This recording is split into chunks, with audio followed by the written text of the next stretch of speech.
How are we doing, lads? How are we doing? Today is a very different kind of stream. It is going to be quite a bit different because we are streaming the round 5 of the Caravel Cup for Pietro, which is very exciting. If you guys just give me 2 minutes here, I'm just trying to make sure I have everything set up properly, and I will just get this going. Got to just do 1 or 2 more things, so I'll be right with you.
All right.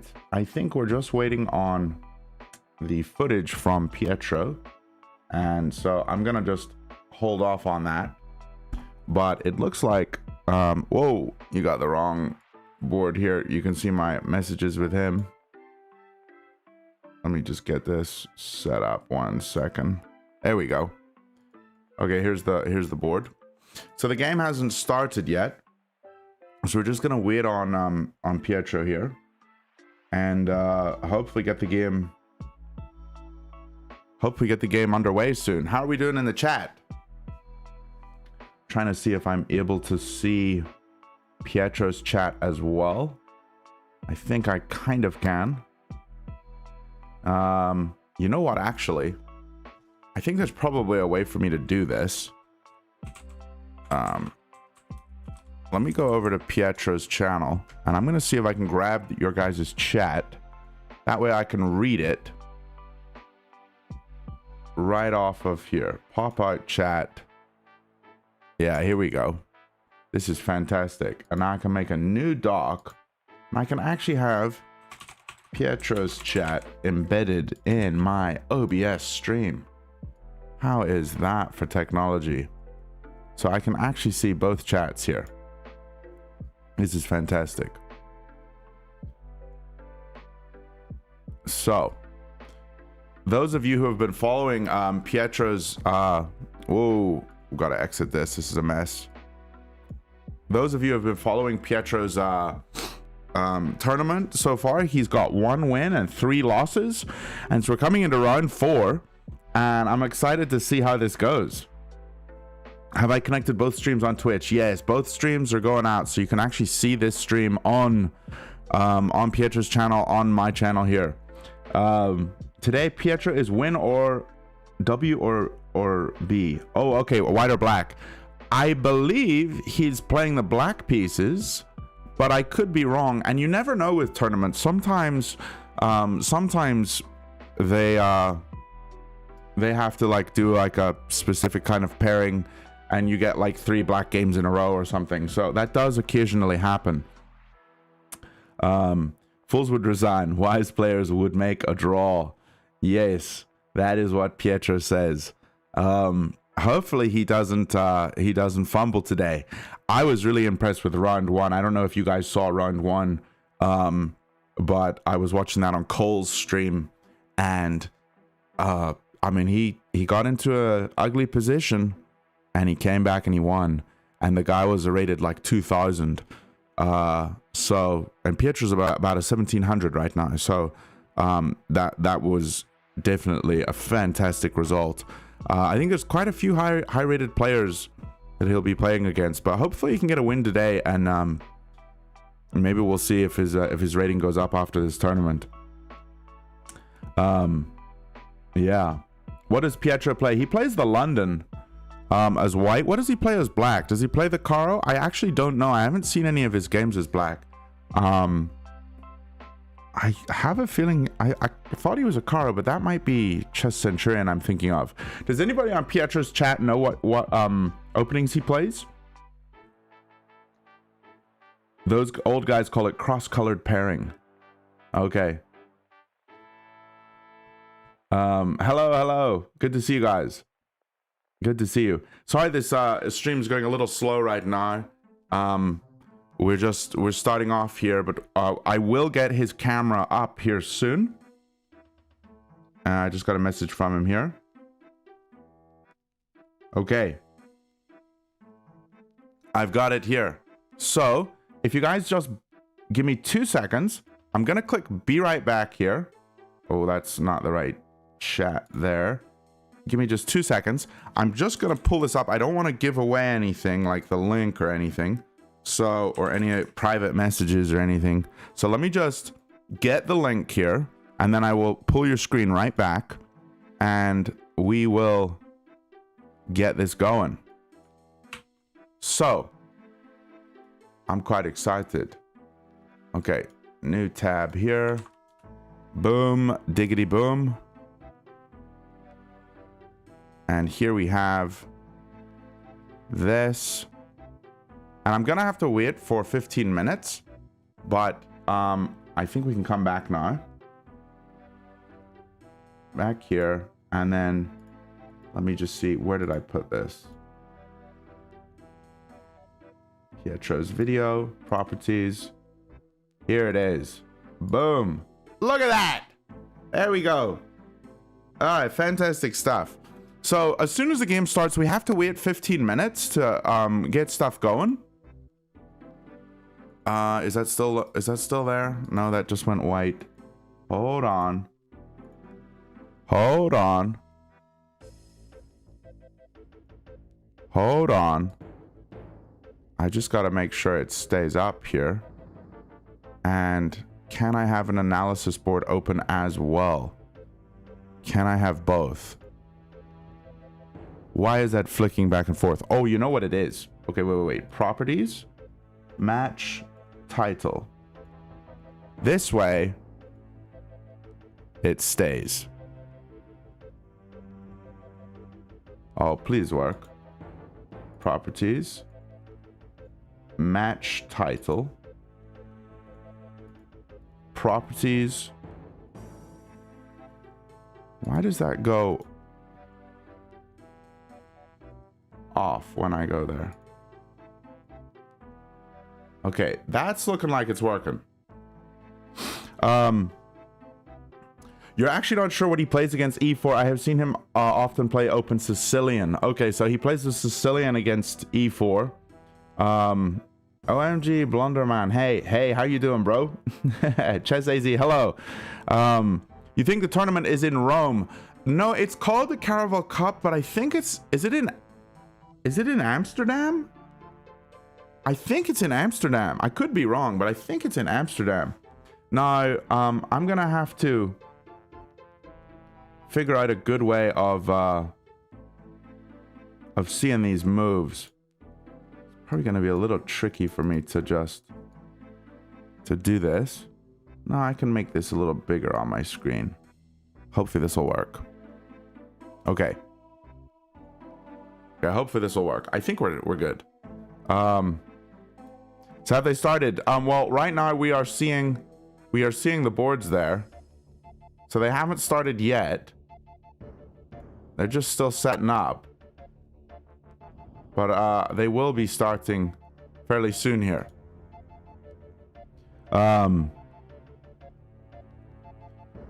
It happened with me as well. I had to make 2 different tabs and resize them smaller to keep both on the same flows. I think I got a nice setup here. This is looking really good. Got the video there, and looks like he's at the same board that he's been at.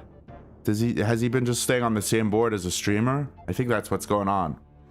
Hey, we got a $1 or £1 donation to Pietro's stream.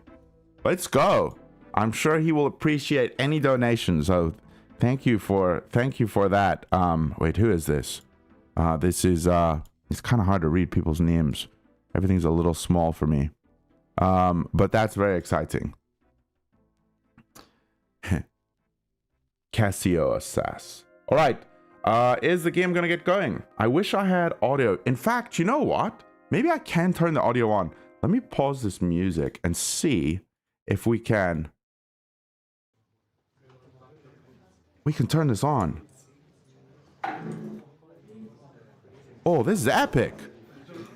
Oh, I'd much rather have the audio. We got the audio. This is fantastic. Infinite money glitch at Play Again today. He does donations every day. All right. Epic. Hikaru got beat by another 13-year-old kid. When was this? Was this today, recently, or was that in Is the 15-minute delay on? No, it's not. So we're gonna do the 15-minute delay as soon as the first move starts, and I'm gonna have to pause for 15 minutes. So that's how I'm gonna do it.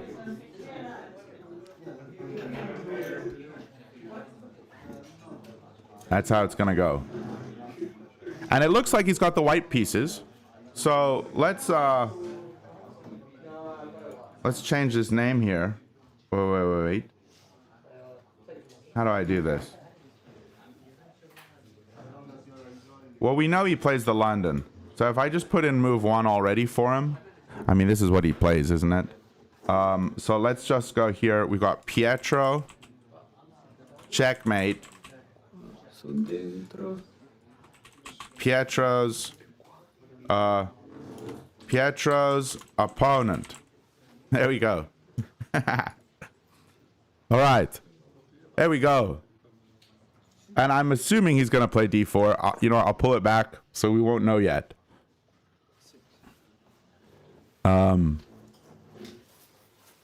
Yeah, it looks like it's going to be a London game. So I know he plays the London. Unfortunately, he doesn't play the Jabava London, which is far superior, but it is what it is.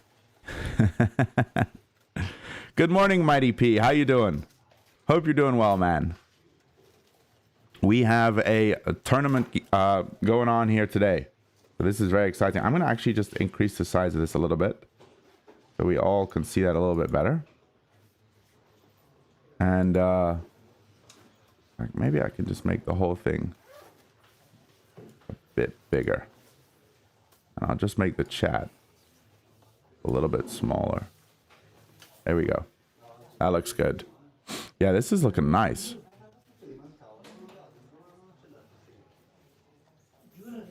This is looking nice, my friends. This is looking nice. This is looking nice. Hi, Blunderman. How are you doing, brother? Hope you're doing well. I'm excited to see this round, and I hope he pops off. I'm just ready to get into the game. You know, I'm excited to get into the game and see what happens. How's everybody doing in the chat? Big Derek's here. How you doing, Derek? Hope you're doing well. Mighty P, doing well. Just finish up some vocal edits and tuning in for this recording I'm mixing. How's your morning? Doing well. I woke up quite early. Called the fiance. She's doing well. Made a cup of tea and got some ginger in it because I've been getting over a cold. And then I just started up the stream here for Pietro. So quite excited for this one. I think today's stream, I'm going to be able to just interact and read every single chat message because you're all here and I have more focus on this. So I think this will be much easier for me. So she's still your fiance. Nice, dude. Nice, dude. Yeah. Thanks, man. Oh, dear. Oh, dear. Yeah. Where is... am I missing something? Docs... Stats? Is it stats? No, not... Sorry about that. Not stats.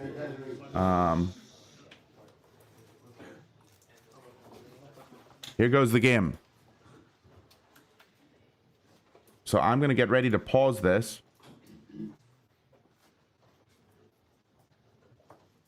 And it looks like they have an hour and a half each. It's a classical game. And we've got d4 on the board. That was at 8:31.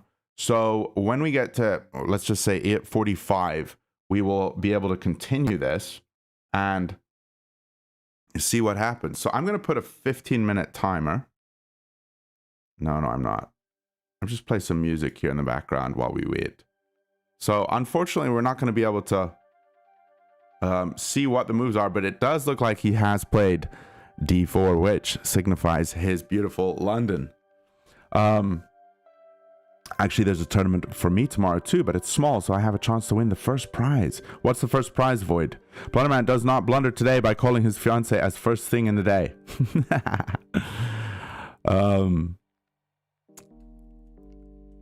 Does anybody know if we're able to check who Pietro is playing in round 5 or what his opponent's rating is? Does anybody know how to do that? They have 1.5 hours. I'm not familiar with how tournaments work at all. Yeah, so an hour and a half for each move, and I believe they get 30 seconds added to the clock each move. I think that's typical for Classical. 90 plus 30. So it's a long game. This could be a 4-hour stream. But I'm excited to get seeing it as soon as we get to you know what? I could just rewind this video 15 minutes. Well, 12 minutes now.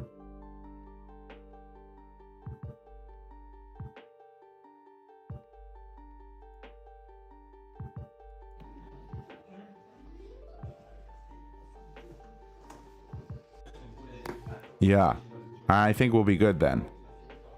Okay, send live. Yeah, that's what we do. That's what we do.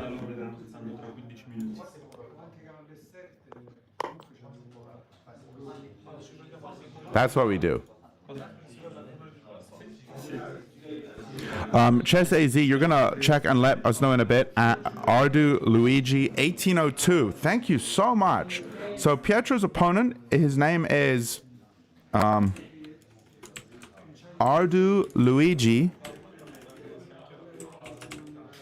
and he's rated 1802. And Pietro's rating, Chess AZ, do you know Pietro's rating? Any idea on Pietro's rating? Is he a 17? Was he 1700? He's around 1700. Is Pietro one of the goats?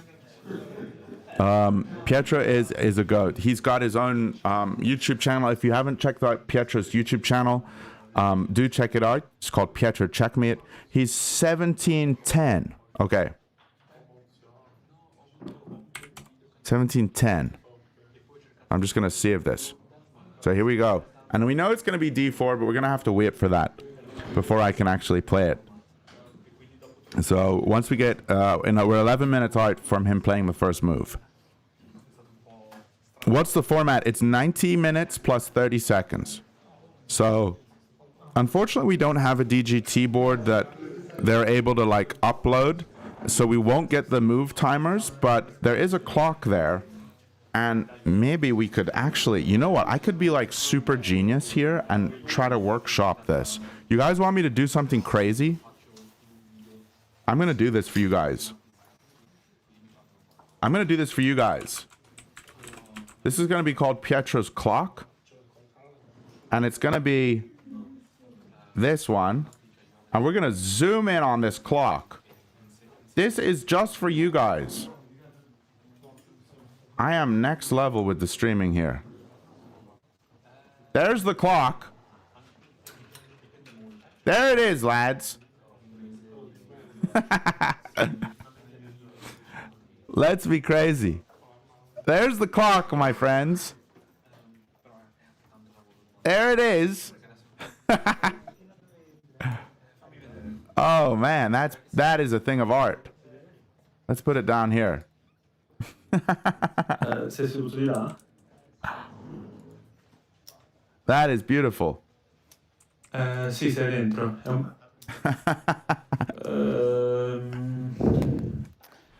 That's epic.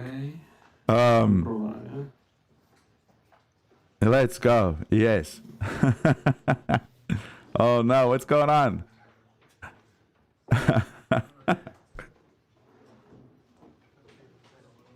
Hells yeah. Yeah, we still get the clock. Hopefully it'll still be here where we need it after he's maneuvered this camera a little bit. Okay, I'm gonna have to adjust it probably at some second, but 90 minutes with 30 seconds increment, right? Yes, I believe so. I believe that's how it is.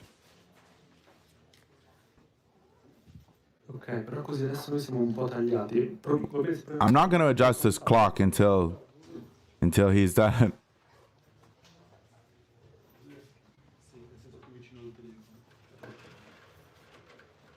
We just wait on it.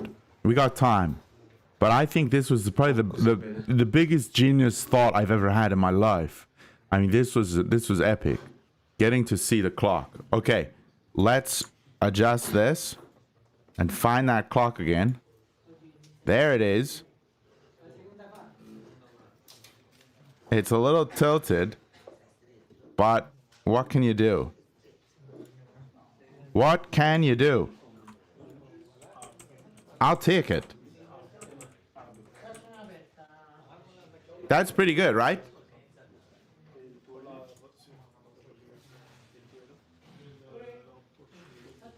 Is it too big? Do you want it a little smaller? We can make it a little smaller in the corner like this. Something like that. Is that big enough for you guys to see? Do let me know. Clock is perfect.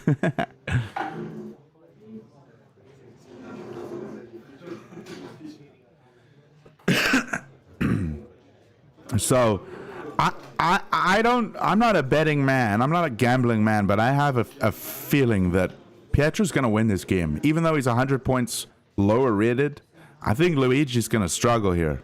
The London is where it's at. So let's see what Pietro can do. I have a feeling he's going to pop off. I have that feeling.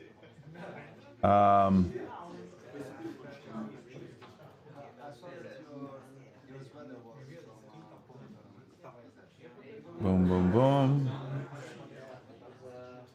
Big brain genius Cole could use some tips. Dubil. Thank you, my friend. Thank you. We're about 5 minutes out from the game to start, so this is going to be exciting.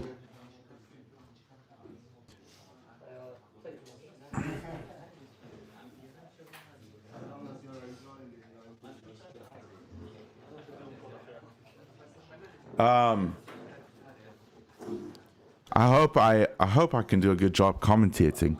It's hard to commentate or like talk a lot when there's not much response. So I just want to say, if I'm bad at my job today, it's because you're all bad. So you can't blame me. It's your guys' fault. If I'm going to be able to give today, I got to be able to take from the chat.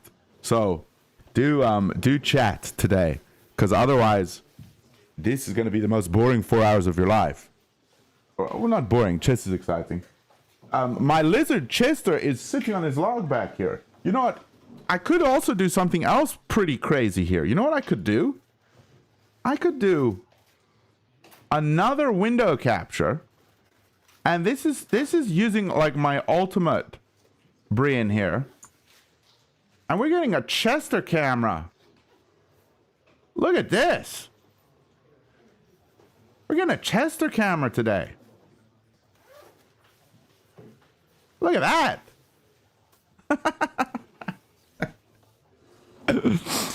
Bloodman, do you have Instagram? I do, man. I do. Yeah, we got the Chester camera. We got the Blunderman camera. We got the clock camera. Oh, he's moved. He's moved again. I think we need more floating windows in the stream. For real. It looks like this has moved again, this clock. So I'm going to have to adjust it again. But hopefully we won't be moving too much more. There we go. We are so back. Yeah. I don't know about this Chester camera. It looks like it's just shaking. Because my camera's right here in front of me. Right here. And so when my table wobbles, the camera wobbles. Because it's not separate from the table. You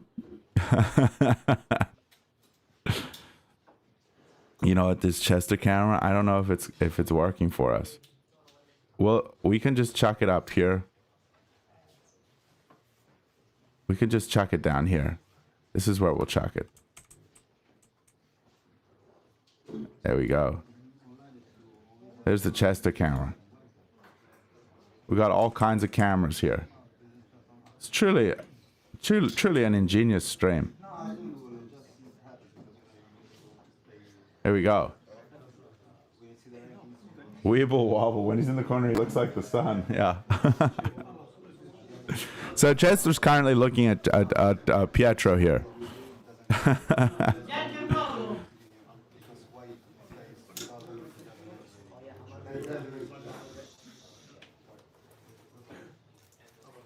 I think we still gotta wait. We still gotta wait 15 minutes. I think we're like 3 minutes out still. Let me just pull it back just slightly here.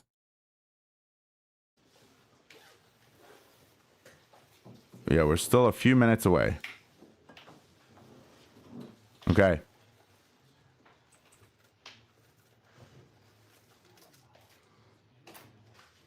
This was really dumb of me to put a Chester camera. I'm sorry, lads. I'm just having fun.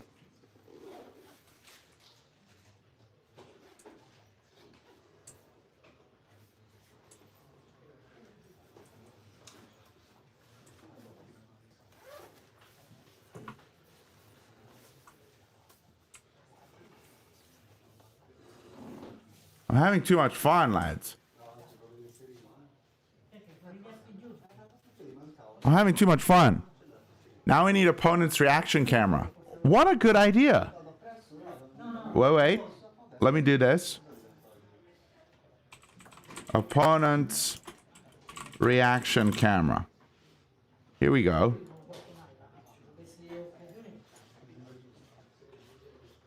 Now we're going to get his face.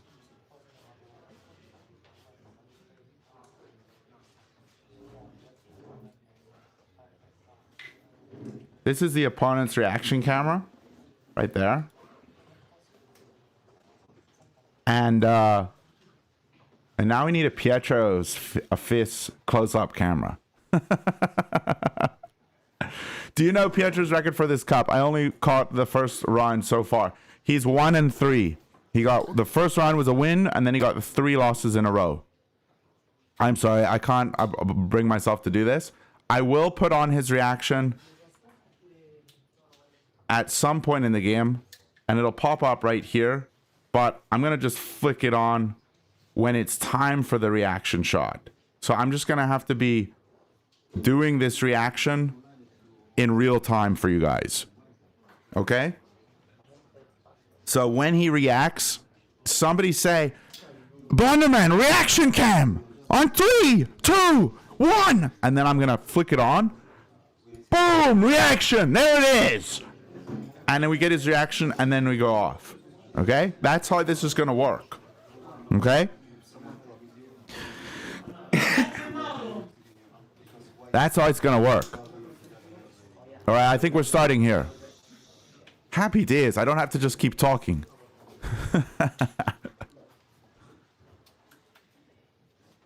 A lifetime reaction camera on a Friday. Here we go.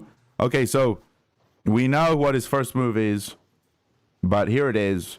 He's going to play the beautiful D4 on the board. And now I'm going to have to use my eyeballs and get a close-up on the board. Maybe I can get a close-up on the board camera so we can actually see what those moves are. Board close-up. Hold on, lads. We got to get a board close-up. He's played the knight. Knight F6.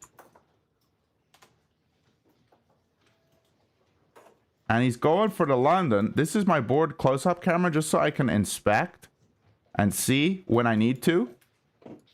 So everything is working. This is great. Okay, and it looks like Pietro's gone bishop F4. He's playing the London. We've got D5 on the board. And can we see that? And we got E3.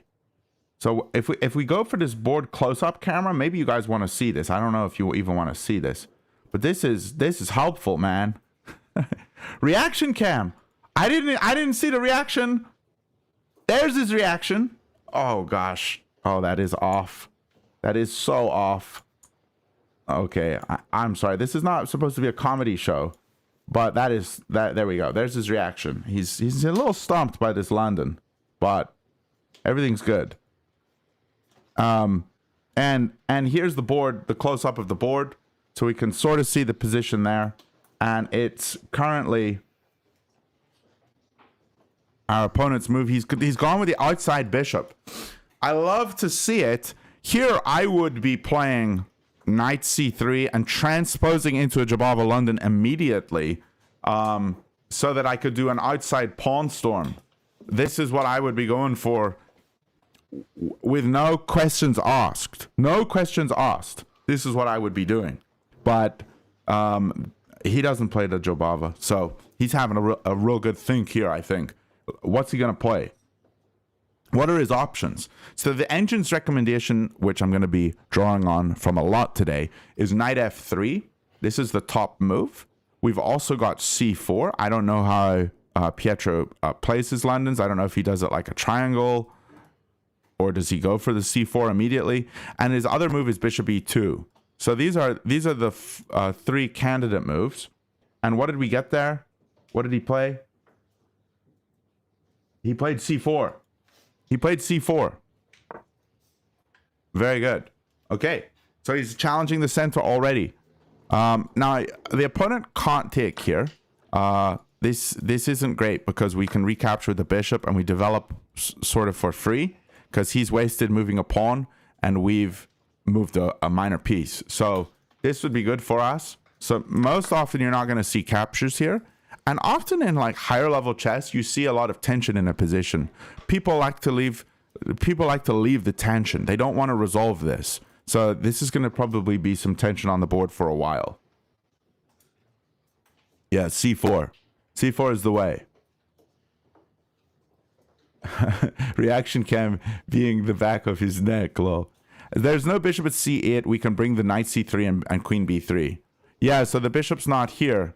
So because it's out here, we immediately want to attack on this side. Is that right? So queen b3, knight c3. Get the knight behind the pawn. I suppose this is the way most London players play it, and they don't like the Jabava London because the knight's blocking the pawn's movement. But yeah, it looks like it is still Mr. Luigi's turn. Yeah, so this bishop was here guarding the pawn on b7, and so now it's not able to guard there. So yeah. What's up, Blunderman? I'm doing well. How are you doing? We are currently commentating Pietro Checkmate's game. So this is very exciting. We've got a clock in the corner here that you can see. And we've also got a lizard. We got a lizard down here. Whoa, is my cursor showing up on the screen? There's the clock. And the lizard's... The lizard you can't see. I think my cursor's on the screen there. That's kind of cool. Okay, our opponent has played c6. Interesting. So this is book. It's kind of like a Slav. Maybe some sort of transposition into a sort of Slav kind of thing. So this is exciting. Obviously, tick is maybe the first thing people would want to consider, which I think is fine, but probably not all that amazing. Top move here is queen b3, like Void Eye said in the chat. We've also got knight c3, just jumping it behind the pawn, developing a piece. We've also got knight f3. So here's our three main options that we could go for here. And Pietro's having a real good think here, trying to figure out what he wants to do. Now, I don't watch Pietro. I don't know, I mean, I've seen a couple of his games, but I don't know how familiar he is with his London. Does he play it every single game? So are these opening moves like super easy for him to just play? It looks like he's still on, what is he? He's got an extra minute on the clock so far. So he still hasn't used any time. Am I missing moves? I'm already missing moves. I am missing moves. I'm so sorry. Shoot! Oh, I'm so bad. Which one was first? Was it knight c3 first or was it queen b3 first? This is terrible. Am I going to have to rewind it? I've already failed. I've already failed miserably. You know what I'll do is I'll just go back here and look and see what was first. Okay. It was knight c3 first, and then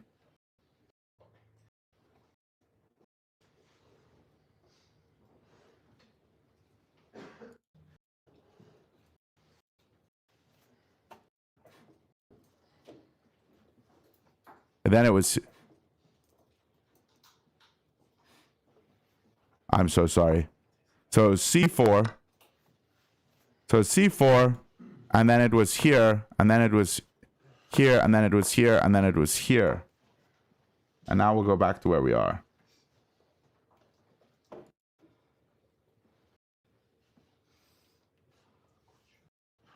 There we go. I'm so sorry. Oh dear. Yo, I've been MIA. What round is this? This is round 5. Round 5. This is round 5. And Pietro is playing with the white pieces. E6, knight c3, c6, queen b3. Yeah, that's what we got. E6, knight c3, c6, queen b3. Yeah. Thank you. Okay. And I gotta be on it. My eyes need to be glued to this board. I'm so sorry. You're looking at this big board close up. Let's get rid of that and put it back here on the screen so we can see this. Why the name Blunderman though? My name is Blunderman because I blunder. I blunder a lot, and I didn't want to make a YouTube channel and say to everybody, hey, I know how to play chess. I wanted to make a YouTube channel and just say, I enjoyed this game. You know, I enjoy chess, but I'm not trying to tell you how to play or anything. I mean, I do make some tutorials on stuff that I've learned, but yeah, I'm not trying to tell anybody how to play the game. You are a Blunderman. If you don't blunder, it would seem wrong. Gotta maintain the character. Yes. Yes. Yes. I love chess, but I'm not trying to tell people that I know exactly how to play it and everything. You know, I'm still sort of figuring it out too. You know what I'm gonna do here? I'm actually gonna just make this. Can I make this video a little bigger on this board? This way, we have more to see here. And we're gonna have to make Chester's camera smaller. I think this way we can see it a little better.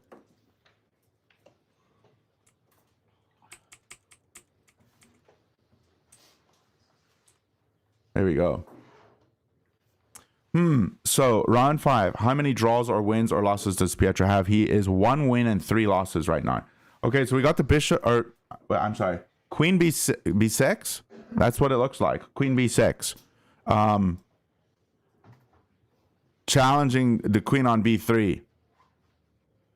And according to Stockfish, c5 is best, h4 is second best, and f3 is third best. 3 moves. I mean, I think the top move c5 makes the most sense here. You can kind of see that immediately, but then as soon as he takes, and stuff opens up here, what did he go for? Did he go for c5? It looks like he played c5. He played the best engine move. Right now, the engine's giving him a 0.81 advantage. This is fantastic. How many more rounds to go? I think there's 11 rounds, is there? You love this line for white. It's such an amazing ending. Okay, so this is all known by people. I don't play the London, so I don't know this. I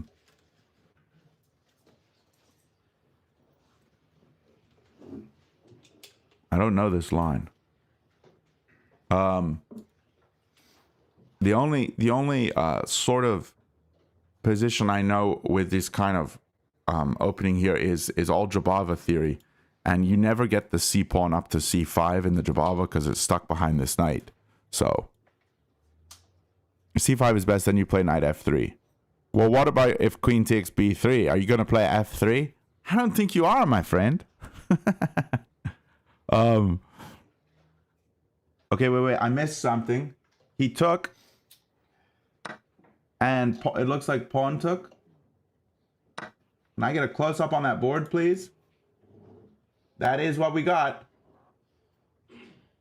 That is what we got. Pietro's still in prep. Yeah, I think so. Isn't doubling the pawns on the b file bad? Well, I don't think so, because this b pawn can just push and break open here. And like if take, that's fine, or even take here. This is not a bad double pawn. Also, it activates your rook. Like this rook is super powerful now. White wants double pawns on the b file to push and make weaknesses on c and b file easy targets in the endgame. Yeah, this looks like you've got a simple game plan.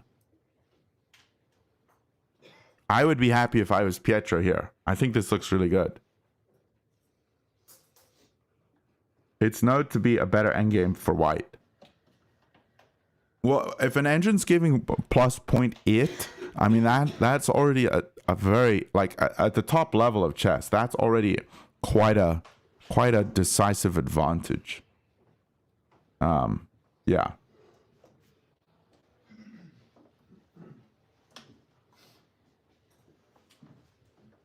Like I don't think the top grandmasters are getting would be happy with this kind of position for black, but I don't know. This bishop looks terrible. He's just gonna have to play passive and short castle here. Did he make a move? Did I just see something? Yes, he did, lads. He made a move. What did he do? Oh, he's got knight bd7. Knight bd7. This is still theory. You really love the Jabava, don't you? I do love the Jabava, yes. This is still theory. So now, what does Pietro want to go for? Did he push b4? He did push b4. He knows what he's doing. Yeah, so the real simple plan here. He can just keep pushing and then activate his bishop, hopefully. There's knight a4 as well. Is there? This is a mistake according to the engine. Yeah, the other moves are f3 and h3. And f3 is the move I would go for because it's a pawn storm on this bishop. That's what I would go for. But maybe in this structure you want to be careful here. I don't know. So we got b4 on the board. And our opponent needs to find knight e4, jumping into the center of the position. And if takes, we just capture back here. And I think we're doing totally fine. We can keep pushing b5. Just a nice, simple game plan. Am I on the chess app? I'm on chess.com analysis board here. At some point, play h3 to keep that bishop alive. Yeah, because knight h5, is that what you're saying? Yeah, knight h5 can be annoying. And you want to play h3 just to have a square for the bishop to tuck into. Maybe bishop c7 is just easily hit. Yeah, I don't think you really have anywhere else to go. So maybe b4 is, I mean, it is the top engine move, but h3 makes sense as well. This would be the slow prophylactic way to play the game and then play b4, but the engine likes b4. And I think if the engine likes it, it's the top move by the engine, then Pietro obviously knows this, and he's probably thought about h3 before and decided b4 is what he wants to go for. Pietro is still in prep. He is still in prep, my friends. We missed the move. He played knight h5.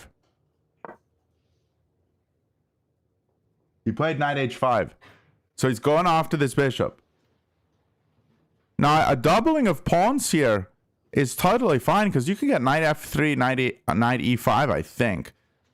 Here it wants bishop c7. Bishop c7, g3, and bishop g3. Those are the three moves to consider. Bishop c7 just looks a little scary, though. I mean, I'd be surprised if Pietro plays this. If he does, he's a better player than I am. Because what happens after rook c8? You probably have to come back to here. Wait, let's look at it. Here, here. Bishop e5 is best. And a6. But what if they take here? D takes. And stuff's ugly, but you have a 1.66 advantage. 1.58. Yeah. Okay, I mean, that is an interesting line. So we'll see what he decides. We'll see what he decides here.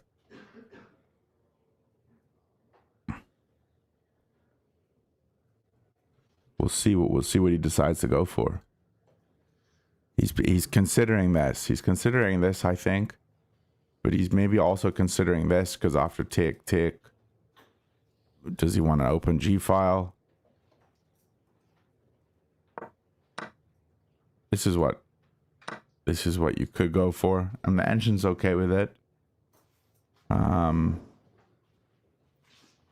You just don't have a super safe place maybe for your king to castle, but when queens are off the board, you don't need a place for your king to castle. You just put your king in the center, you know? So let me just delete these moves from our analysis so we don't get confused here.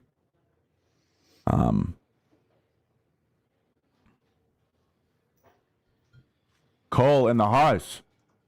Hey, Cole. Check out what I did with this stream, my friend. I got a little camera down there. Look at that. You see the over there. You see the camera, bro? Look at that camera. Next level thinking. And we got a board close up here. We got a board close up so we can check the moves. And we've also got an opponent reaction cam. I'm sorry. This is the opponent reaction camera. We need to make this bigger. We got an opponent reaction camera. This is for, whoa, what's going on there? So we got all kinds of stuff, and we even have a Chester camera down here. This is Chester sitting on his log. So he's just chilling.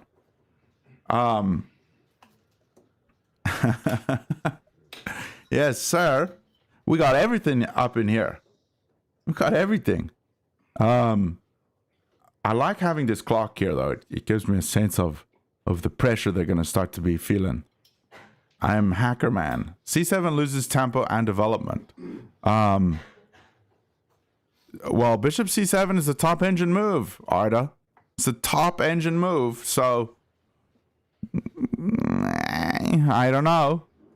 It is a top engine move here, but I think Pietro's really probably, I think with how much time he's thinking here, he's probably wishing he didn't play b4. I think he's wishing he played h3. Fools would resign. If he resigns here, I would never stream for him again.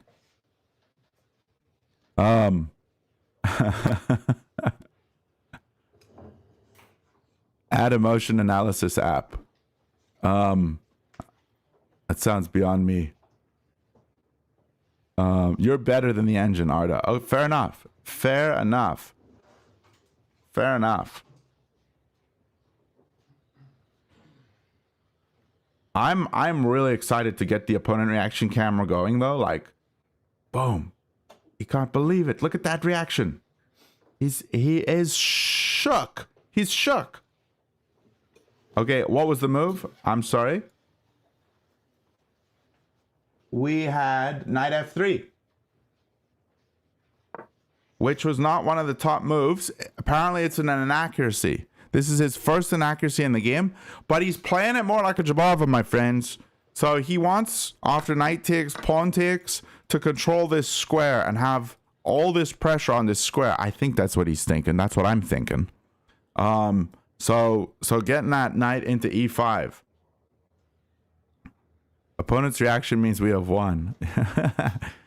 Pietro's out of prep. Yes, I think so. I think he's out of prep here. But he did play knight f3. So I need to delete this move. He did play knight f3. So now our opponent is going to probably be taking that bishop.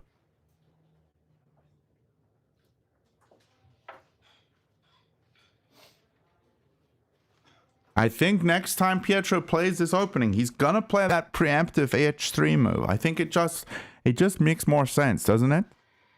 And then you don't have any stress. And it's nice to not have stress in a chess game. If it's a normal thing I'm playing, just develop. I don't think it's inaccuracy. Yeah, so it's a 0.27 advantage still for white after knight takes. That's what it says here. This is not a bad move. It's not a blunder.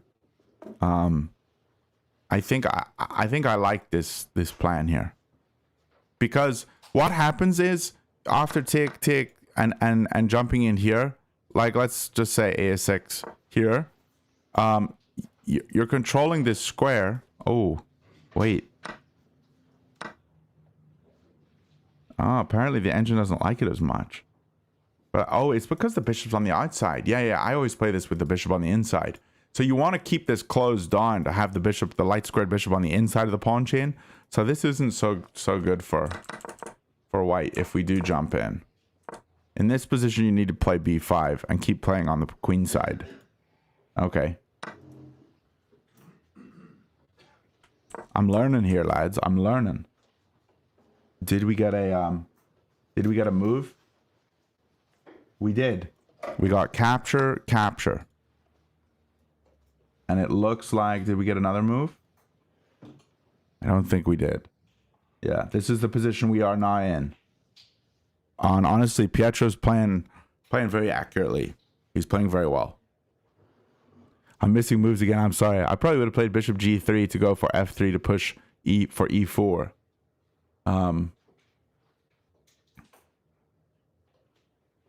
Okay, just pulling the bishop back and marching the pawn up. Yeah, another way to play it.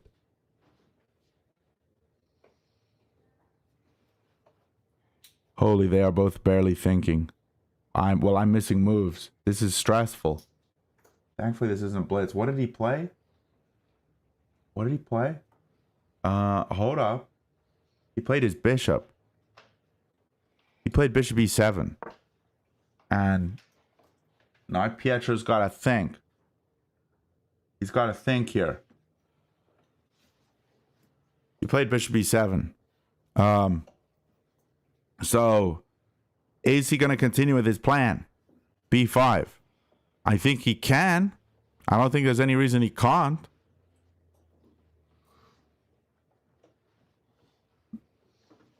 I don't think you want to move this bishop, like, unless you can capture. Like, don't move the bishop until you can move it with tempo. I mean, I'm wondering, is g3 and putting the bishop here ever an idea? I don't think you would ever play like that, because the bishop's already on its most active square. The problem is the rook and the king is always going to be in the middle, and the rook's never going to be able to get out. But again, queens aren't on the board, so who cares?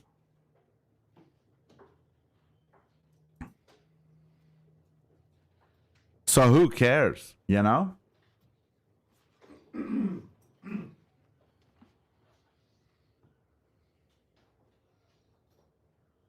A stonewall setup, it's too drawish.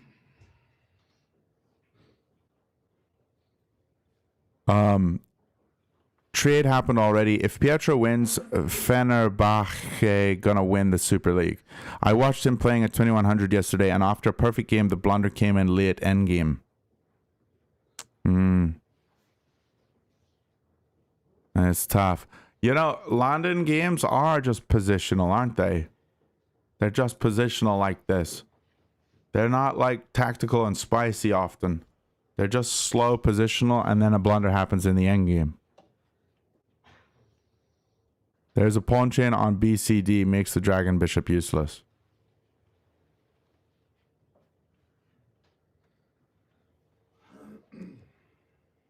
Yeah. Yeah. Yeah, exactly. But look at his opponent. He's really having a think here. Look at this guy. He doesn't know what to do. He's struggling. Pietro has stomped this guy. Big Luigi. Big Luigi's having a real think here. Oh, I'm sorry. I'm messing stuff up here. He's having a real think here.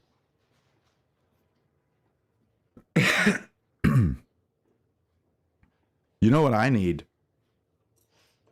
I need a glass of wine or something. Sit back and enjoy this. The opponent's in shock. Yeah. He's unsure on what to do. And we say this, and it's actually Pietro's move.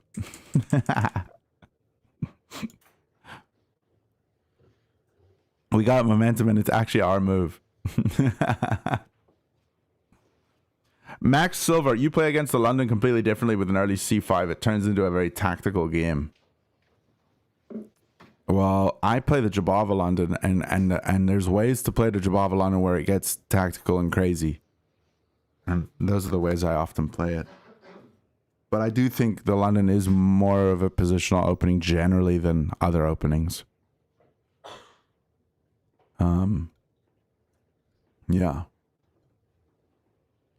Well, he's having a big old think here. And you know who else is having a think here? Is Big Chester. He's sitting on his log just chilling here. Chester is having a dream vacation here under the sun. He's enjoying his life. Jababa London is a winning in every universe. No, it's not. I bought James Conti's course on it, and he said we play for two results, a win or a draw, but it's never completely winning. Obviously, if opponents play correctly, games are drawn. So what is Pietro thinking here in this position? What would he be considering? The top moves by the computer are b5, king d2, and h4. But even with h4, after h4, a6, and it still wants you to play on the queen side b5. After king d2, the move is bishop g4 and knight e1.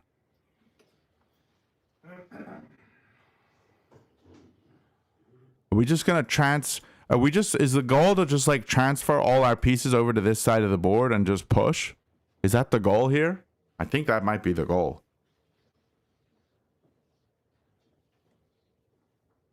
I gotta fix this clock a little bit.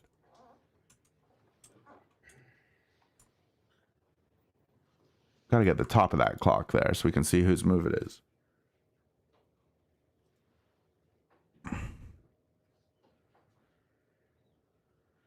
C5, then E4. Oh, yeah, that's called the Irish Gambit. It's called the Irish Gambit. I like that one. It was a lot of fun.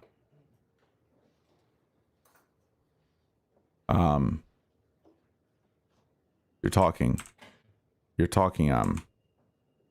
D4, D5.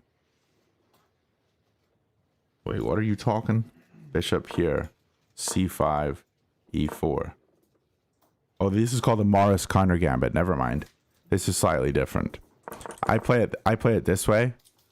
I play D4, D5, Knight C3, and after C5, this is the Irish Gambit, and I play E4. This one's quite fun. Anyway, let's get back to the position. Chester or Chester? Yeah, his name's Chester. Just the one. H4 looks quite good with knight E5 ideas. Why does this enable knight E5?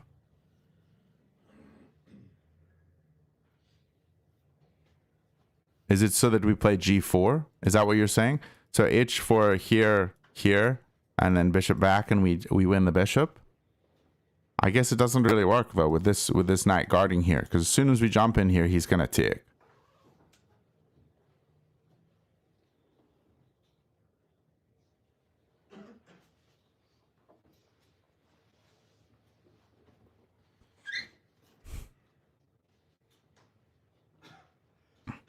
Blunderman, been watching you for a while, brother. Keep it up.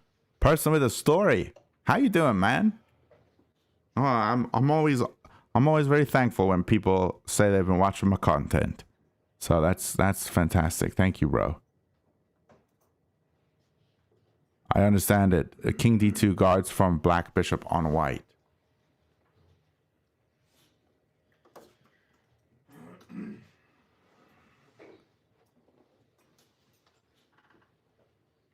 How does this guard from anything? King d2, what's the threat?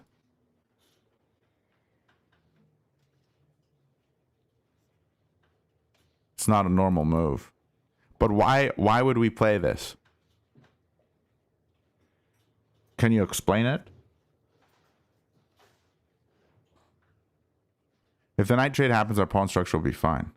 Okay, he plays the top engine move, b5.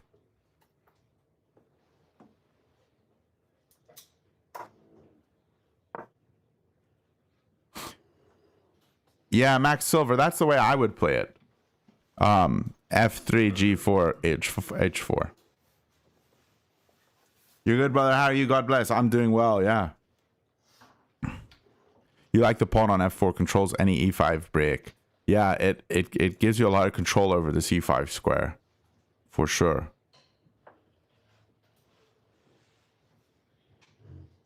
When you do the pawn storm, the bishop doesn't have the C2 escape square mate.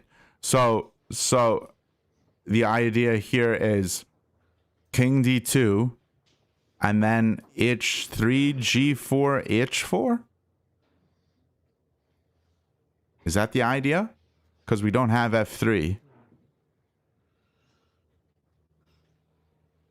Yeah, that's next level then. But I like that Pietro has just gone with his main plan here, pushing b5. And our opponent has short castled. Which was the best move according to the engine, also along with bishop g4. Bishop g4 was also best.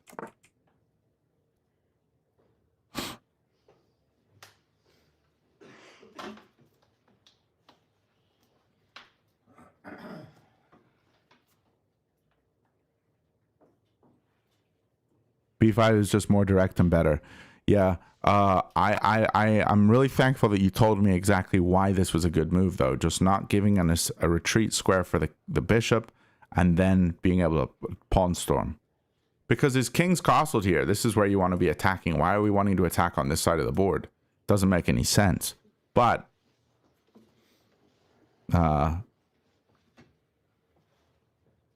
it's because this is the way here, isn't it? We've got the double pawn. We've got an active rook. Let's play on the queen side. Learn chess with Pranay. Yo, bro. What up? Yeah, b5. Get in. Do we have a reaction camera here? Oh, dang it. There he is. There's the reaction camera.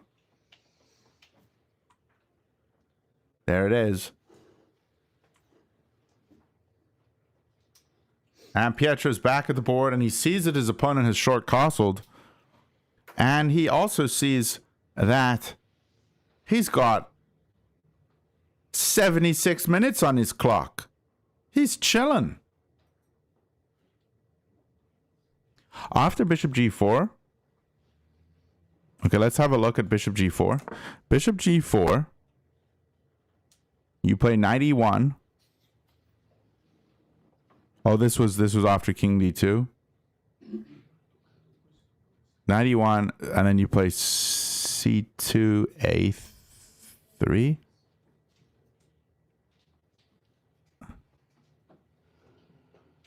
You want the knight to support the queenside assault. Yeah. Makes sense.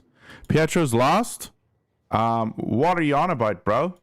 The position is, according to the engine, 0.5762 in his advantage. He's doing fine here. He's doing fine. But maybe he's a little ruffled without having his glorious f4 bishop. I think that really frustrated him. And I think, again, somebody said we needed to play h3 so we could have had that bishop. Can you tell Pietro's points? Yes. Let's look at what his best moves here are now. So after castle here, the engine really still likes king d2. So this is good for him. Again, we kind of discussed it. It stops the bishop getting any entry here to c2. So king d2 is a good move. Also, we could probably just go here and get the other rook in as well. His best move, according to the engine, is b4 here. So just playing b4. I think that's a hard move to find. But not if you play the London all the time. Maybe this is on his radar. And then the other move is h4 with maybe this idea of trying to trap the bishop in, but you're going to have king d2. I think the fact that he hasn't played king d2, he maybe doesn't have this idea as well with h4. I think his focus is all over here, and he's probably going to be playing b4. Now, the question is, can he take here? Because this would be the first move that I would be thinking about. B takes c6. And it's not on the engine's top 3 moves.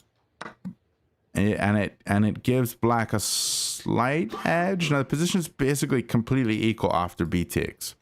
So b takes and b takes. And now this is the backwards pawn that you have to go after. Probably rook a6 here is what I would immediately want to play. b4 is the top move. Rook a6 gives you a negative 0.6 advantage or disadvantage. And then we've got h3 as well. So his plans aren't super clear. It's hard to know what to go for. So preparing b4 before taking seems like what you might go for. b4 is a normal idea to take and push b5 again. Right, because you want to immediately have the next pawn there ready to hit the backwards pawn. If f3 happens soon, black's knight and bishops are almost entirely out of the game.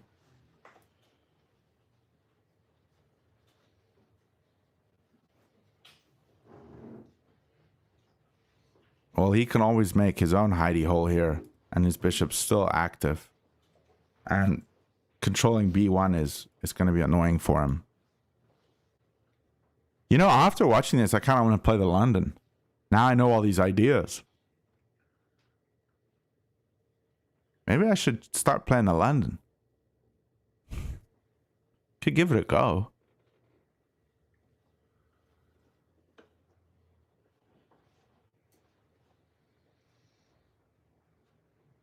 You'd pitch the G pawn open file.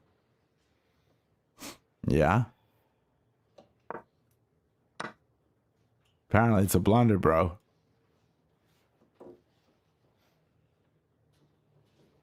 But interesting. I think he can just go here and just keep his bishop. No, maybe not. I don't know. Interesting thoughts. This is a key moment. I think it's hard to find the right moves here. If Pietro finds king d2, I'm going to be really impressed, because that move makes a lot of sense after thinking about this with you guys.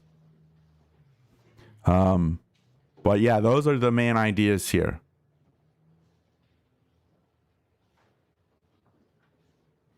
Play the London. It's best as white. I'm gonna have to do it, am I? 95? 95 is not a move, because he can just take here. And even though it looks like it fixes our pawn structure, it isn't good because I think f6, take, maybe take and push, and the center's all just sort of collapsing. But this is often the move in the Jabava. The reason you would play it in the Jabava is the bishop's on the inside instead of the pawn chain. But now it's on the outside, so maybe it's just not so good here.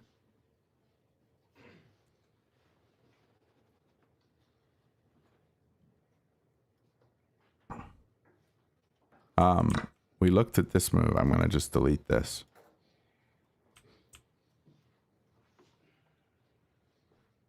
And our opponent camera, he's really having a think here.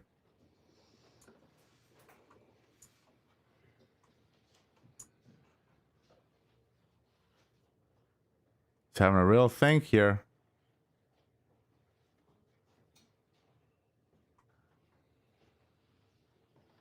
Having a real think here, lads. He's stressed. Pietro's about to cook him. Bro, what is best, Caravel or Sicilian? For who? Do you just mean like for all of humanity? For all people at all times on all the earth? Or are you just saying for someone who's like rated under 1500?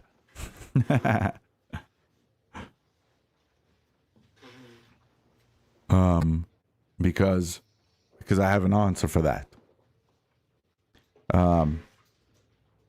That's about par for your games, Eric.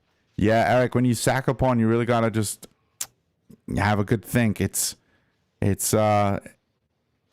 good in blitz, but when you got an hour and a half each side to think through the moves, then it's not so easy to sack a pawn like that. Sicilian all day. How many points does he have in the tournament? He is on 1 point out of 4 games.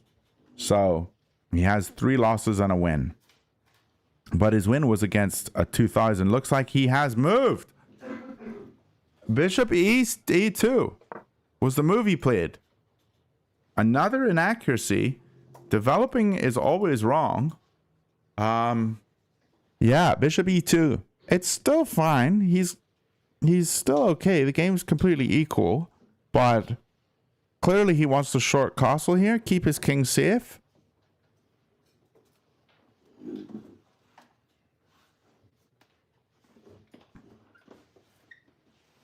You're just rated less than 500.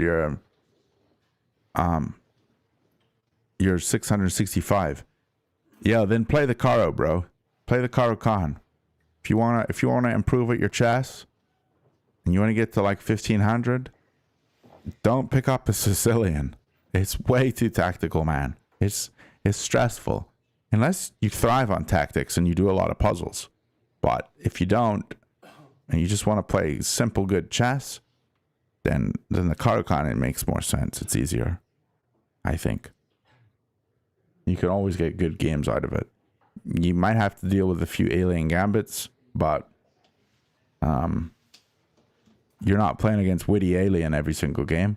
You're playing against other kids who think that they can play the alien gambit and who actually aren't all that much better at calculating than you are.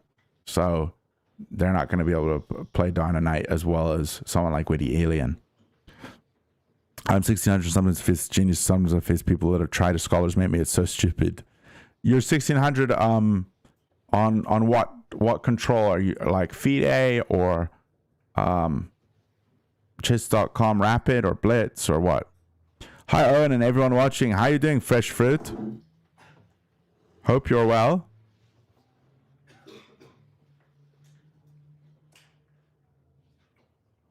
Bishop E2 makes sense. But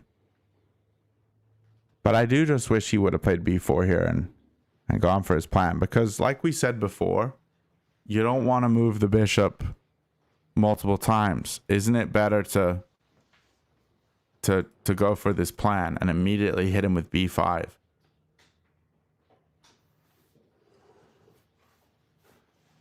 Rapid 1600. Yeah, rapid 1600. You'll get a whole bunch of different stuff. Penguin. Bro, I just got 5 points out of 9 in my first open chess tournament. Is that good? Yes, that's very good. My first chess tournament, I got 1 out of 4. It was one of the most depressing days of my life. I was 31 years old.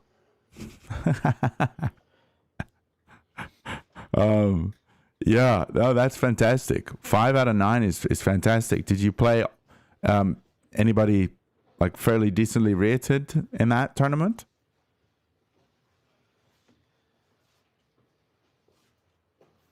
Yeah, Max Silver. I don't know what's gonna happen, man. We'll see. So right now, our opponent needs to find a6 to still hold the advantage, or to hold the game as fairly equal. A6, bishop e4 is the next move, and bishop g4. So these are the 3 moves that he needs to find.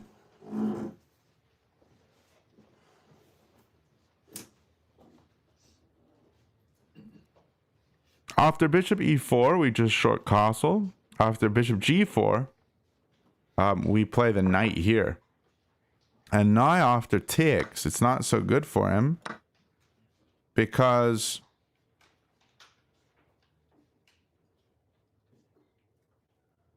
why is this not so good for him? Oh, well, this is hanging, obviously.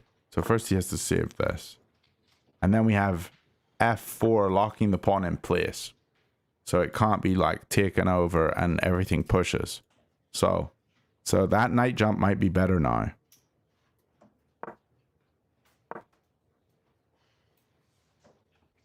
Okay, did we get a move? We did.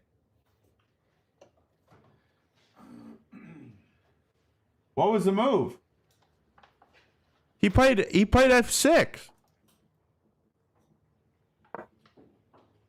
There's a decisive advantage now for Pietro.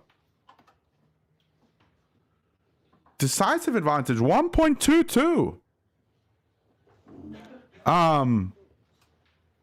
This is a mistake. Now, why did he play this move? He clearly wants to control the e5 square, and he wants to push through here.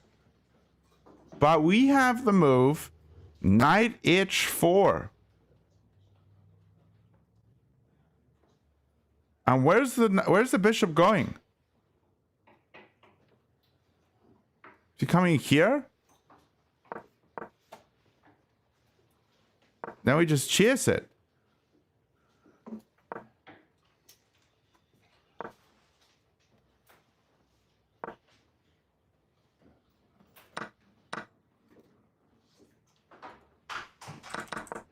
This would be very interesting. Knight h4 is a really good move here. The other good move is b4 again. Same plan. Yeah. We also have now apparently this move is good. Why is it good now and not before? Take. And then b4. Rook a6 is still decent here. Don't understand what this difference makes with this being good or bad.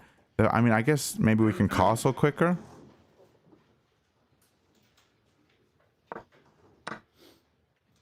So we'll see what happens here. But f6, this is gonna be an interesting one. Can you buy these chessboards like the one used in this tournament online? Is this a DGT board? You can buy them, yes. Oh, he castled. He castled.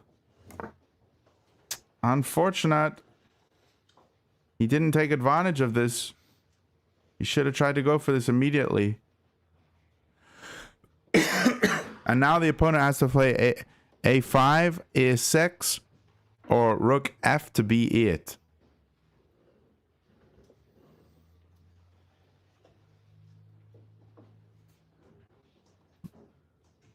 Yeah, king d2 more central was better. But we knew he wanted a castle here. This was his whole plan of moving the bishop up to e2.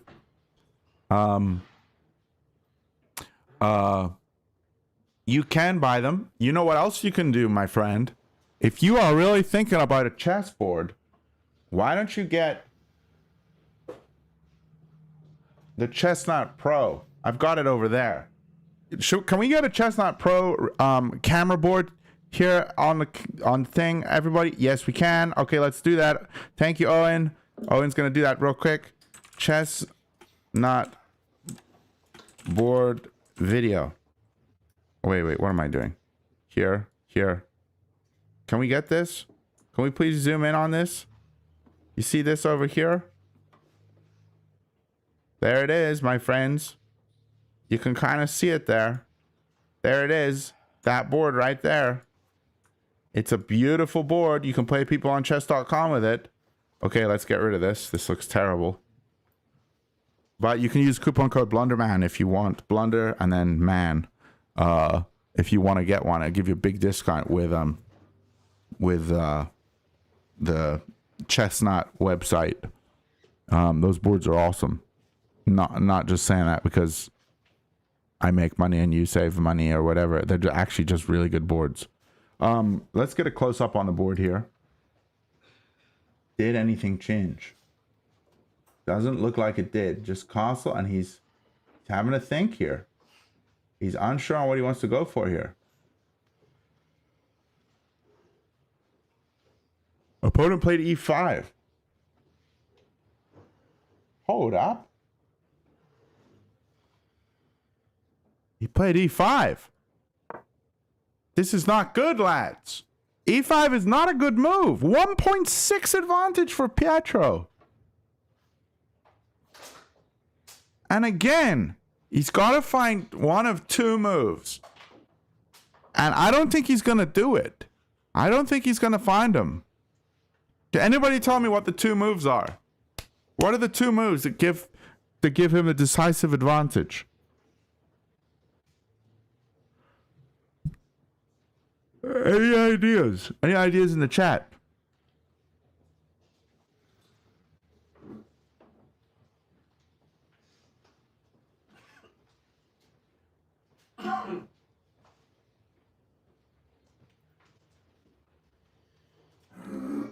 Means bro lost a pawn.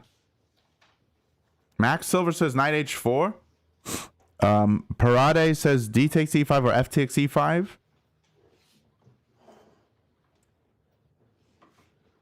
You guys are all wrong so far.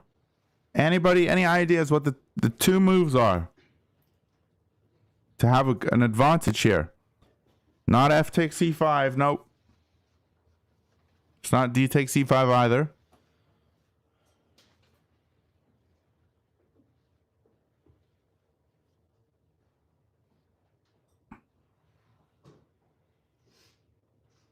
What move would you guys play here? Pawn b6? It's not pawn b6. I do, Bill. b4, my friend. This is still the move. Because b4, and we want to tick, and we want to push. This is still the move. And the engine says 1.88.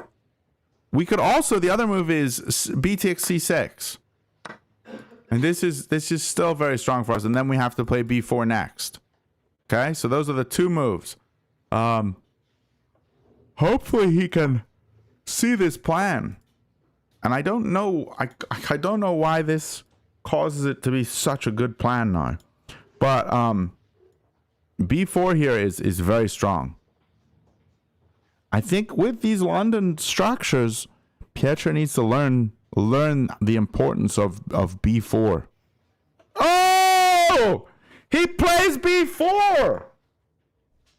Oh! Yes, he does! Chester! He played b4! He played b4! Did you see it? He just did it! Let's go!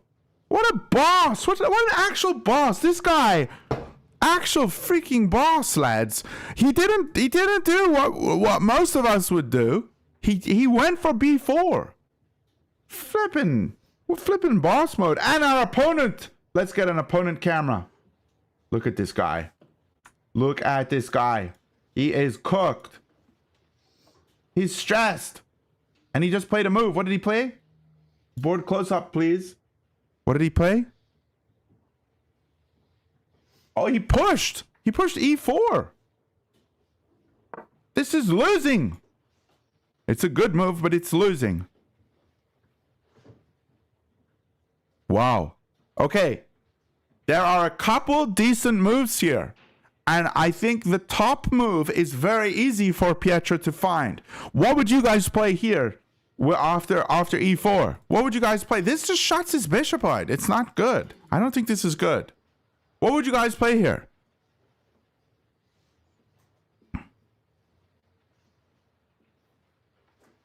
Newbie here. How long is the match? It's both sides have 90 minutes and 30 seconds a move. So it could be 4 hours. Knight h4 now? Oh, no, not knight h4. Although, that's probably okay. Yeah, knight h4 is a good move. This is a good move.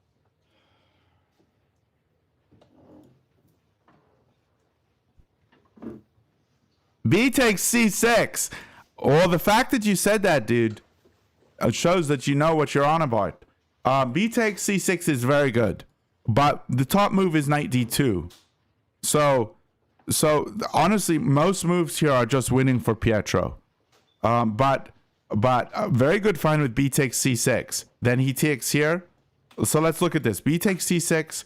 If he takes here, then we have bishop b5. How do you find that? That's crazy. B takes c6. Bishop takes c6. Rook fc8. Bishop takes d5 with check. And look at these pawns. I mean, that would be epic. +3 for white here. Now, I don't think Pietro's going to see any of that, because that's next level. But, yeah, B takes c6 would be very cool here.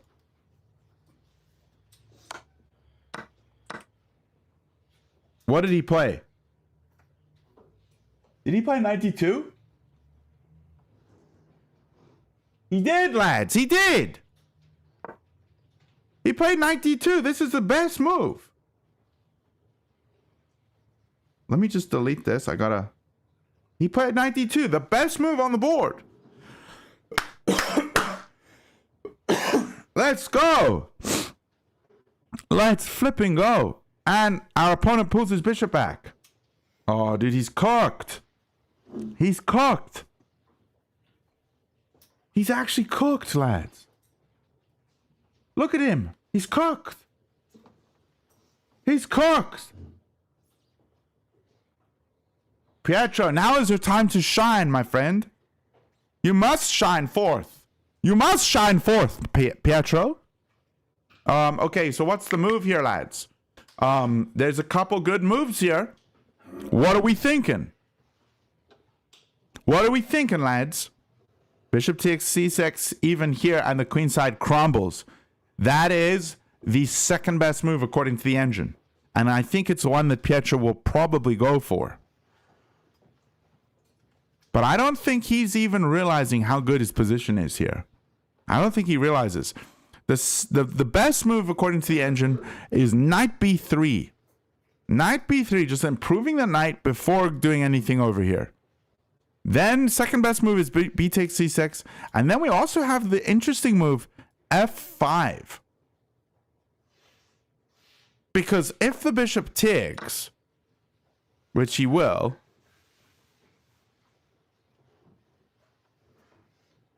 then we can still go for b takes c6. Why would you want the bishop to take? This makes no sense. Yeah, so let's never think about f5 ever again. I don't know. No, that's an engine move. Okay, hold up. Hold up. Something just happened. What just happened, lads? B takes c6. He did it, my friends. He did it. He did it. This is huge. This is huge, lads. And now he has to capture back. If he doesn't, he's completely lost. He captures back. And now Pietro surely sees the next move. He surely sees it. Why did he play b4? So that he could play b5. I hope he goes for it. This is huge. This is very exciting.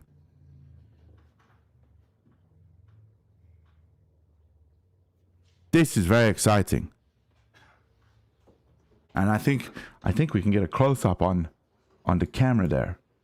Look at this guy. He doesn't know why he started playing chess. He's really regretting the decision to pick up a chess piece when he was 10 years old and play chess. Look at that. His reaction. He doesn't like what he's done. He knows he's crushed. And we got Pietro over here. Hold up. We got to get a Pietro camera. Pietro's just like, fools will resign. He's saying, fools will resign. And I will not resign. Because I'm no fool. This is epic. This poor guy. Oh, this poor guy. This poor fellow. He's truly depressed. Blacks, bishops, and knight are out of the game now. It's so over. Heck yeah. Heck yeah. Let's see what happens. Let's see what happens. I really hope Pietro plays the pawn forwards. He knows he needs to play b5. He also has b3. He's also got bishop e6, which is a very interesting move because bishop e6 and you're coming in here.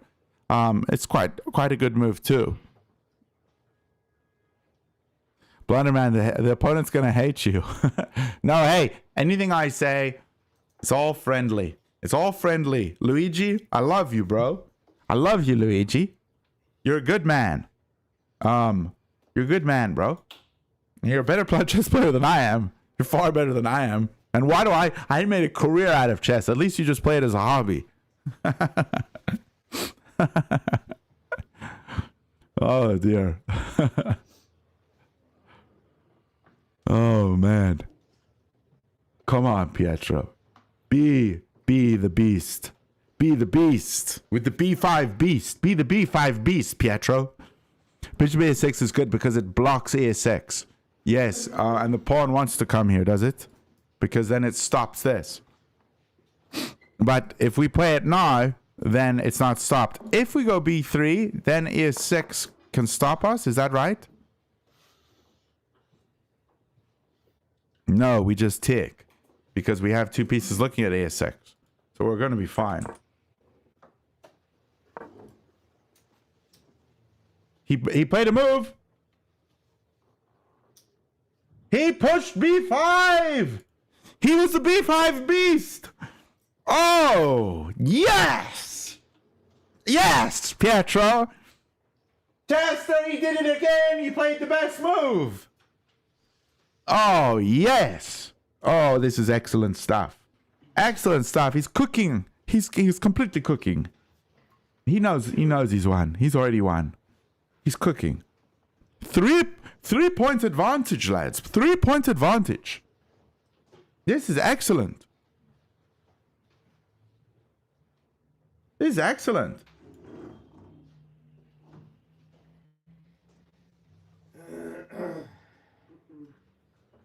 This is excellent. Rook a6 looks strong here too. I think so, yes.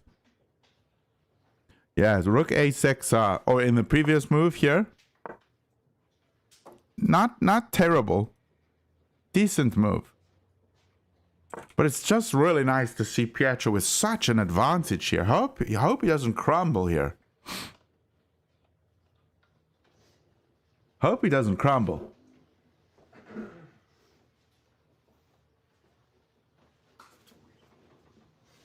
Now, how can our opponent respond? Our opponent needs to find a move that is so difficult to find, he's never going to find it. And maybe he will. Maybe he will. he needs to defend this pawn. So knight b8 is actually the best move in the position. Because take. That's a kind of hard move to find. I think this move is very difficult. And if you do play this move, I think we can just add more pressure like this. Or we can even get the other rook in over here. That's a hard move to find. So if he doesn't find knight b8, he's got knight takes c5. This is his second best move, which looks terrible too. Because if you take here, we just capture. And then Pietro's going to be filled with a powerful rage where he knows he's completely winning because he's got a material advantage as well. So I don't think our opponent's going to find this move either. I mean, he could play knight b8. He could play knight b8. But I don't think he's going to play this. What else has he got? He's got bishop f7. I wouldn't play this in a million years. Knight takes c5 looks like something you would play. Yeah, I mean, it does open the position up and allow these pawns to maybe push. But stuff's going to get ugly. And I think if we get a close-up on our opponent here, he's really just reached the pits of despair here. And he doesn't know what to do. He's really unhappy, actually.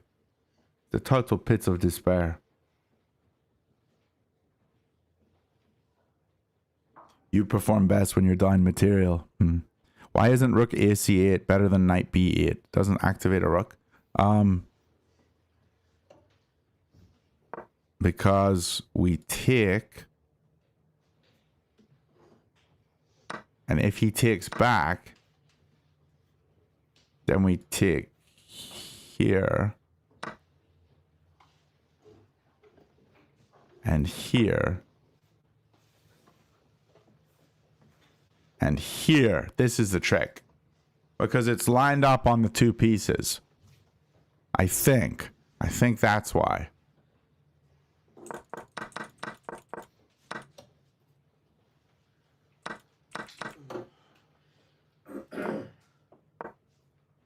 I think.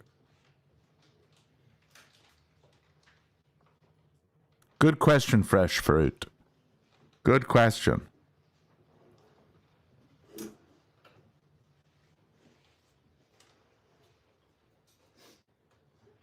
Rook ac8 drops the a pawn. I don't think it does. How does it drop this pawn?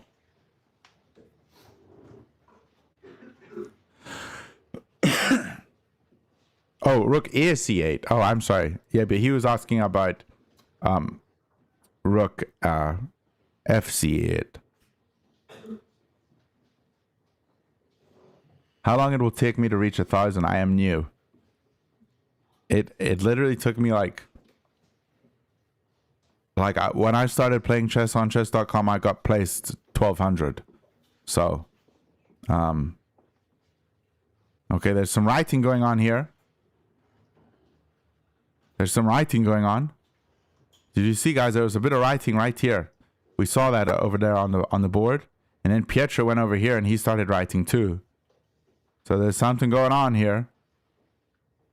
And he's looking, he's having a look. And this guy, he doesn't know what he's doing. He's scratching his arm.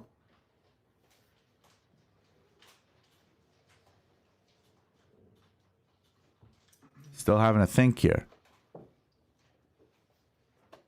Hold up, I missed 2 moves.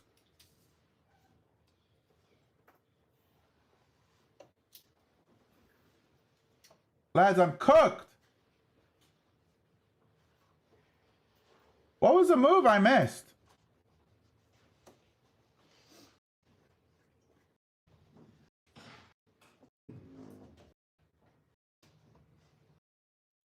Dang it, I missed this. I'm so sorry. So here he played f5. And Pietro took, and the knight jumps over here.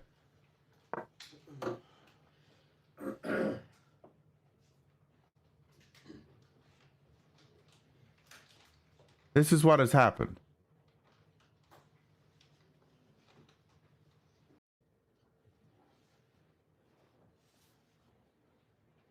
This is what has happened. Advantage +4. Zoom into the paper.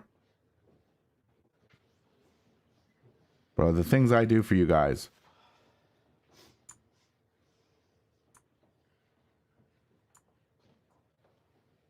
Things I do for you guys.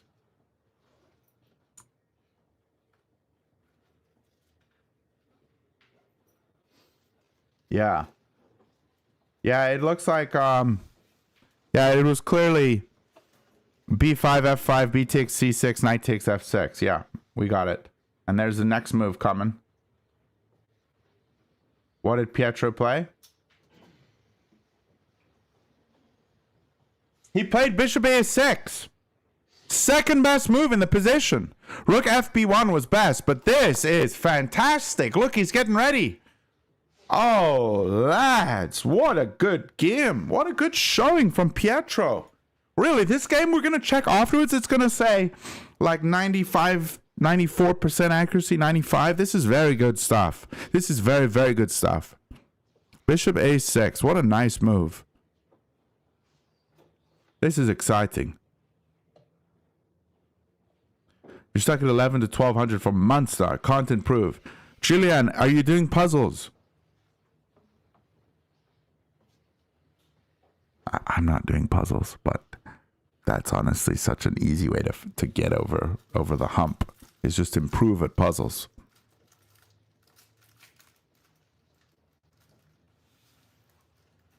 This is very exciting. Guys, and I think we can all just give credit to me. It's just all credit to me.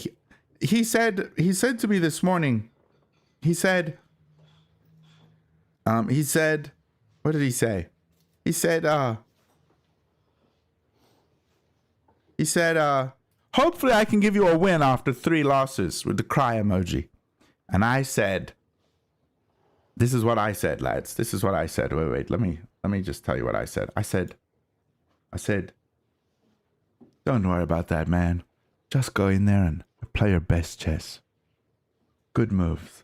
Don't try to rush an attack. Always look for more options, even when it seems obvious.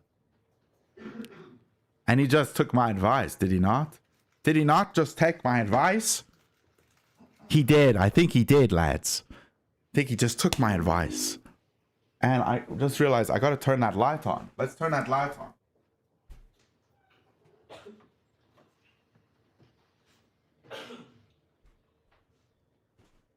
All right, lads. Happy days.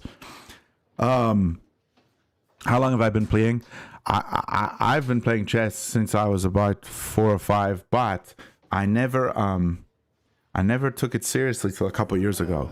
And I didn't know about en passant until I was much older. So not really very serious as a kid. Julia and Dean Music, 5,000 games. Are they rapid games you're mostly playing, or are you playing Blitz? Pietro's opening the position. Yeah, this is fantastic stuff. It's fantastic stuff. It's not looking good for his opponent. And I'm just excited to see somebody 100 points, rated lower, getting the win. Crushing here. That's the exciting thing.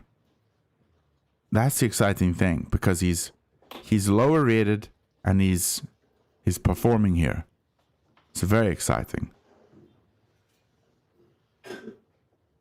Julian, watch Blunderman to reach 1200 to 100. 1200 to 1000. How dare you sleep, uncle? But I can't say anything. You watch me, you're not improving your own chess, you're just watching my chess. So that might not help you improve. Who knows?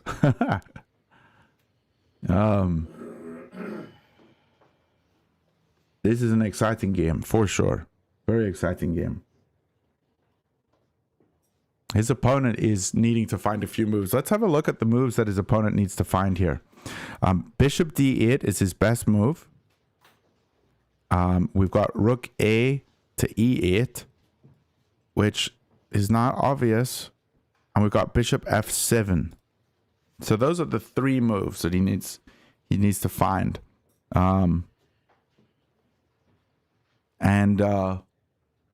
Out of those three moves, I think bishop d8 looks the most logical. Just trying to activate a bishop on a better diagonal, but really, it's not easy. I think he wants to get to protect this pawn, but the bishop's coming to b7. This pawn's going to fall, and Pietro's already up a pawn. For me, I got to 1600 like a million times. Yeah. Rook a e8 here. And then we just play c7. Getting ready to play c8. Or bishop b7 and then take the pawn and then protect it. It just looks very good. It looks very good indeed.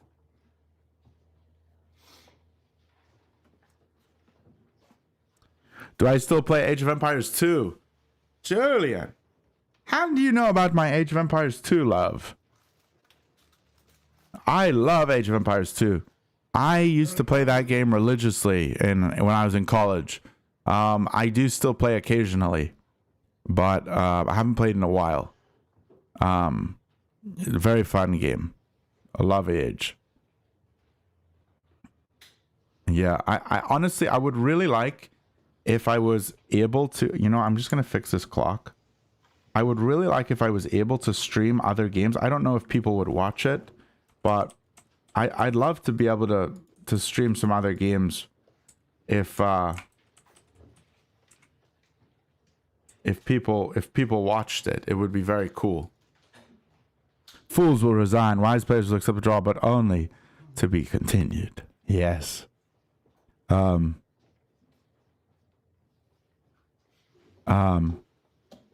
Black's got to sack at least an exchange to survive. Yeah.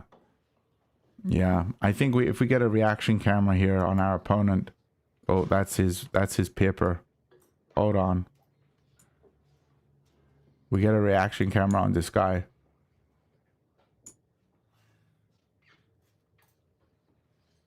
We'll see how he's really feeling here. He's definitely struggling. He's not having it. He's definitely struggling a little bit here. Thoughts getting inside his head. My GeoGuessr streams were fun. I only did one GeoGuessr stream. Glad you enjoyed it. Or did I do two? I think I only did one. But I would like to stream some other games, or at least play some other games, or at least make content for other things. But I don't know. He's just so nervous now. Yeah, he's definitely feeling the heat a little bit here.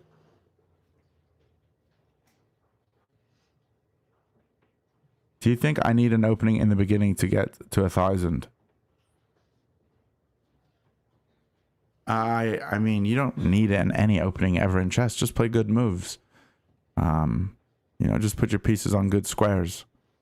You just play the Italian and the Caro. And there you go.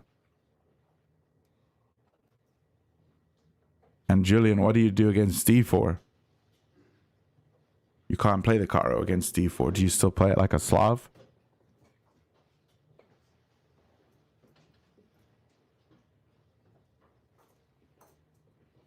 Just play the sodium attack. That's knight a3, isn't it? Na3 is the formula for sodium, or the okay. Pietro's back. He's cracking his knuckles. He knows he's in good shape.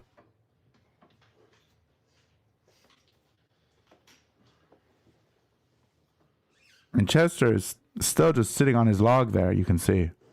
He's having a dream. No, sleep uncle, you don't need an opening. Just play developing moves, control the center, and go for checkmate. Yes. I think you should do reaction videos and compilation of you losing. Reactions to what? People want to see more of my blunders? Maybe. Maybe they do. Void Eye. Yay, Void Eye's over on my YouTube channel. I'm not trying to steal Pietro's subscribers here. I ain't trying to do that. But you're all welcome. You're welcome. Oh, dear.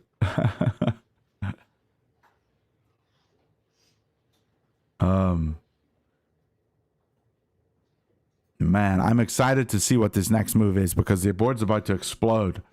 Like everything's gonna just go crazy once we find out what he plays here.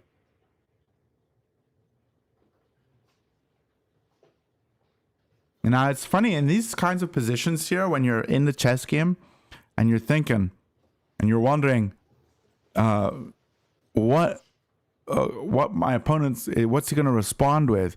I always sit there and I always think like, what's my opponent gonna play and how am I gonna respond to that move? So that as soon as he plays it, I can immediately go boom, like ready to just hit him with the next move. And I love being able to do that in a chess game. You really want to be able to. It's fun when you can get to a point where you're thinking on their time, and then they don't have time to think on your time ever because you never have time. He's played his bishop back. Bishop f7 was actually his third best move. He's played bishop f7. If I get a close up on the board there, yes, that is what he has played. This was his third best move in the position. And now, what is Pietro trying to think here? He wants c7, he wants knight b5, or he wants bishop b7. I think bishop b7 looks the most obvious, but c7 is actually a little stronger. Don't know why, but it is. Now, he probably even has other moves like rook b1. Like, even this move is good. Just improving a piece and taking it slow. Even though it's not a top engine move, it's still good. So probably anything here, and Pietro is not going to fumble. You beat a candidate monster the other day. I'm not at that rating where I'm matching against titled players. That's exciting, Max. That's exciting when you get that high rated. What's your rating? There's just 8 viewers on YouTube. You're on Pietro's YouTube. Yeah, I probably have only a few as well. It's because I'm a bad commentator. I'm just not good at what I'm doing. 2100, Max. You're 2100 over the board. So you're gonna get that title soon, bro. It's gonna happen. You also subscribed and liked this live too, because why not? Hey, thanks, man. Tomorrow I watch Nepo versus Ali Reza. Speed chess games, Nepo played advanced towel opening every time and lose every game, still play again. What do you think? Why do you play the same opening if he is losing? I don't know, man. I don't know. He must have liked the positions he was getting, but I didn't watch any of it. But Ali Reza is a beast. I wouldn't put it down to the opening being the reason he lost.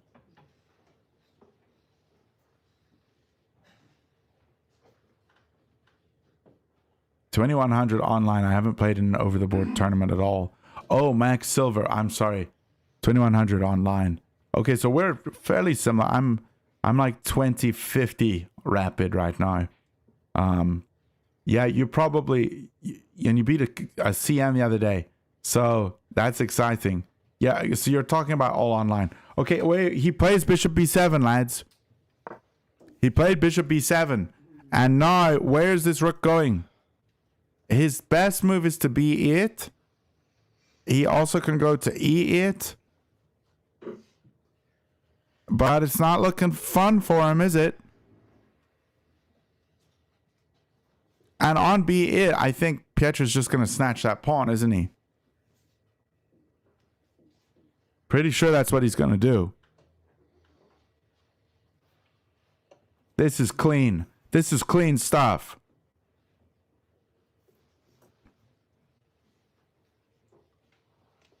Tomorrow I watch Nepo. Yeah, 19-9. This is exciting. Our opponent is really in the pits of despair here. He's getting ready to move here. He's thinking. He is thinking.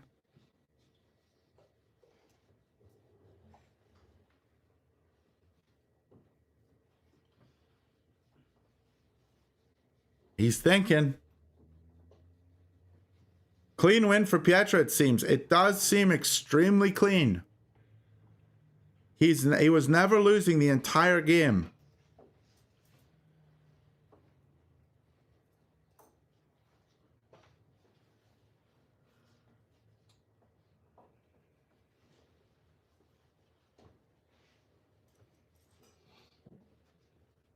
And this is going to be good for Pietro because he was probably not feeling so good after those 3 losses, you know?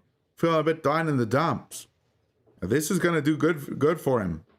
I mean, he just completely crushed this guy.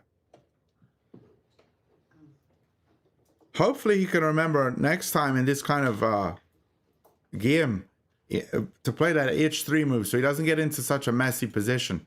And also the King D2 idea that we were talking about was really interesting. But this is looking very good.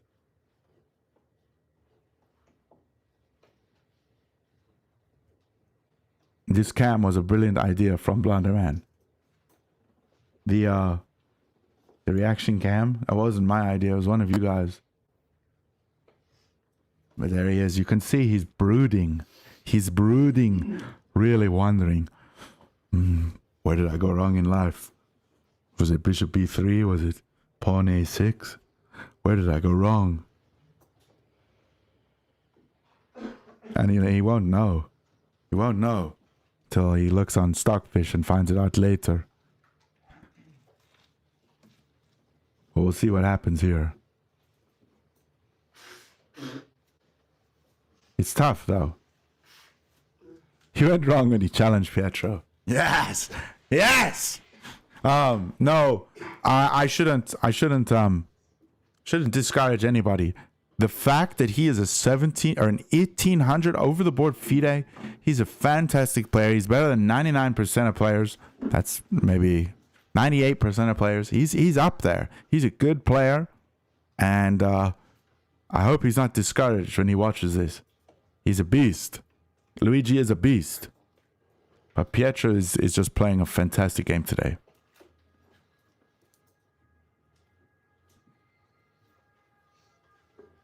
You said it first. You did the clock cam, and then it just clicked into your mind. Yeah. Yeah, the clock cam was a wave of brilliancy. I never usually get brilliance, but this was a brilliancy that I had.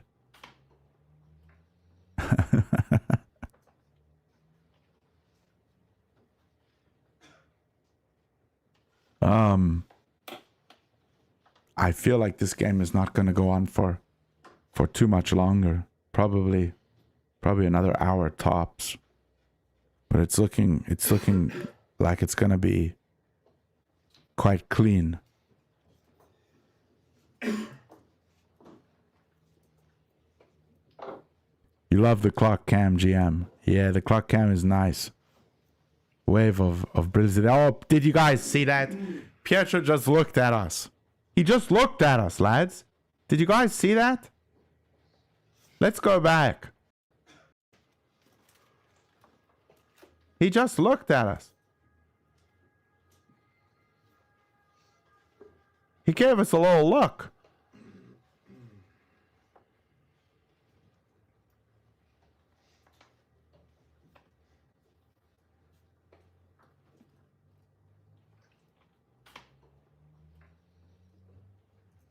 Okay, I'm not seeing it. Anyway.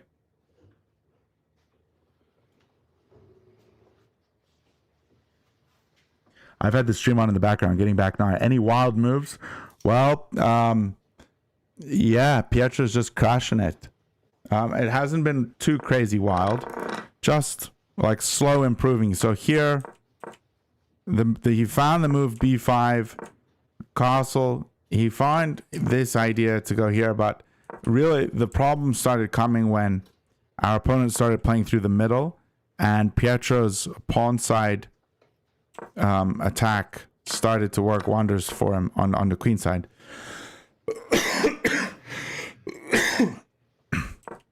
And after this, just several inaccuracies, one after the other. And now the rook is in danger. And it looks like he's going to have to move the rook. Or, I don't know what else he could do. Maybe just sack the exchange.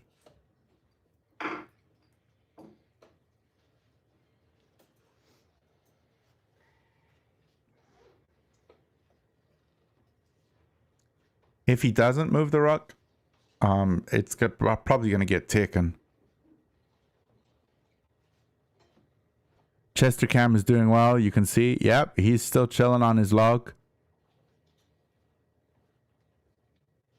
Breaking the fourth wall. Who do you think will win the Classical Chess Championship? I think Gukesh might not defend this time. He is in too much.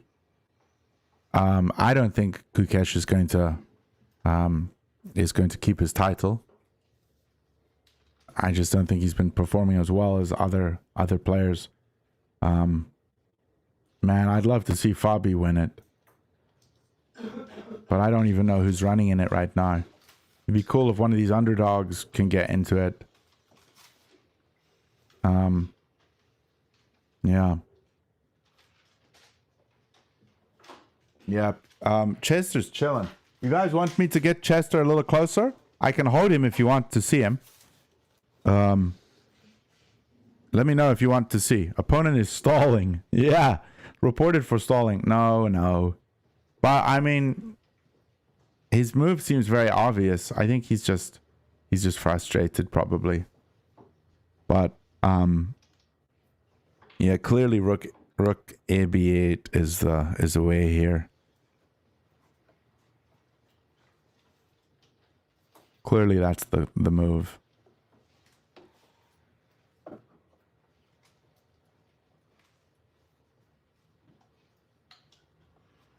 Clearly that is the move.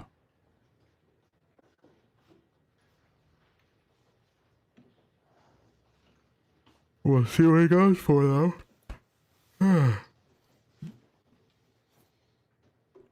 I don't know how chess commenters can do this this chess stuff. Like how do they commentate a full 90-minute game on both sides with 30 seconds increment? You know, it's hard.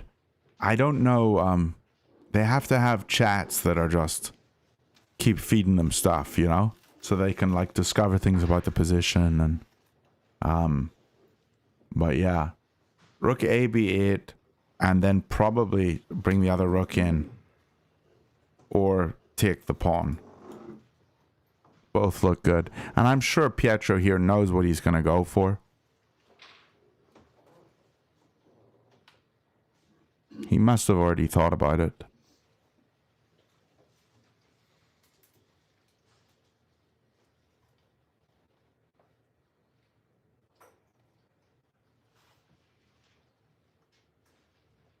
They talk a lot. I read the chat. Yeah. Yeah.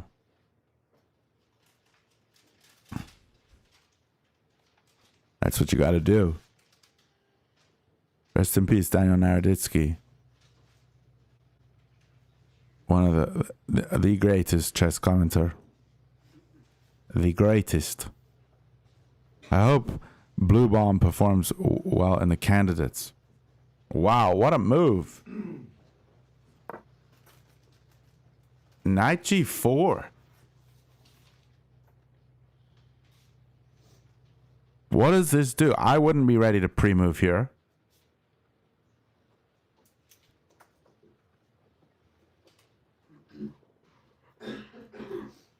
Oh, this is not looking good for him.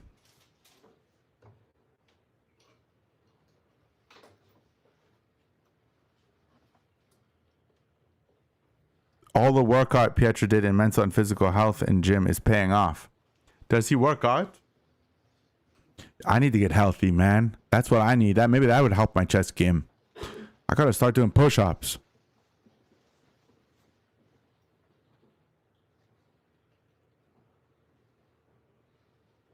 That's what I need to do. How does the knight move? Aha moment.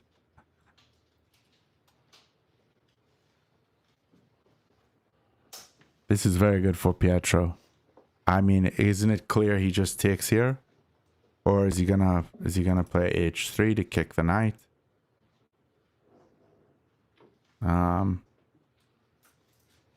Is he gonna push the pawn? Is he gonna improve the rook? Oh, there's so many good moves. Everything's good.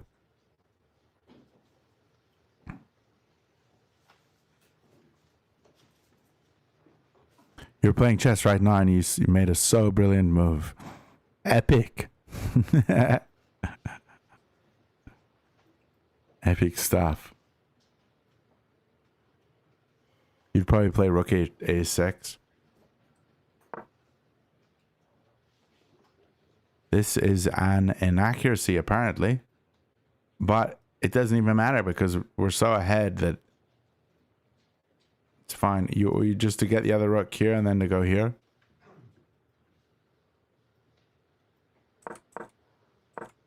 I would just take the rook because I'm a greedy Hallian. I would just take here. That's what I would do.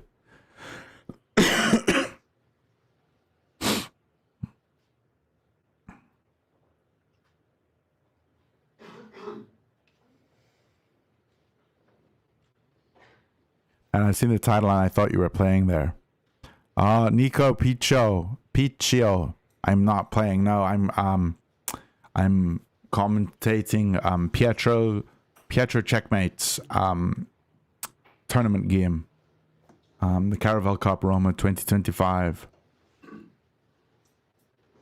And it's a road to Rome because I don't think this is played in Rome. I think this is in Amsterdam, I believe.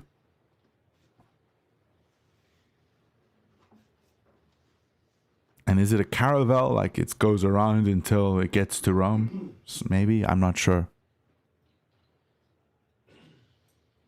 He used the tournament before that to a title player that he locked in.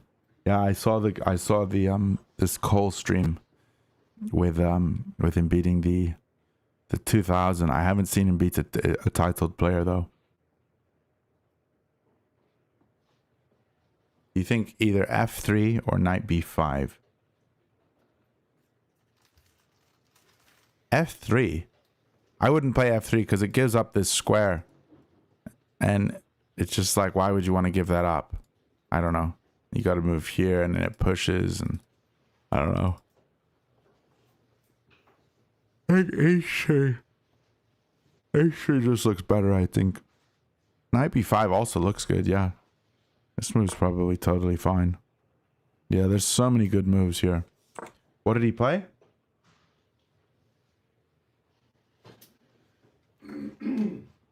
He just moved his rook to e1? I don't understand that move. I don't understand that move. But okay. He doesn't want any invade because he's worried about this and this and this. I guess he's just playing very safe. I guess, yeah, I guess here he was just worried about this and take and here. And he was thinking about this. And then this. We got another move on the board.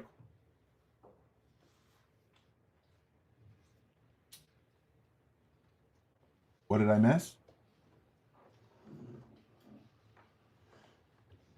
He's played bishop f6.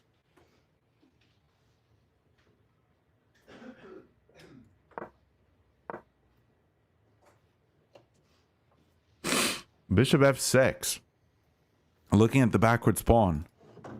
So maybe now we have knight b3. Just to defend it. Or knight b5 to defend it.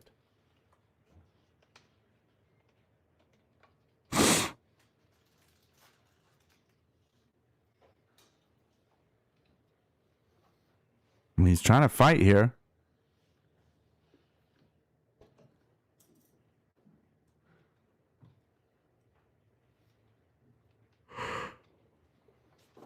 Yeah, after this, probably.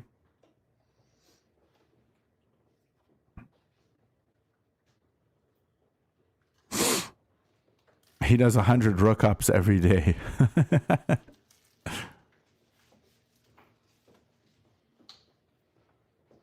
Yeah.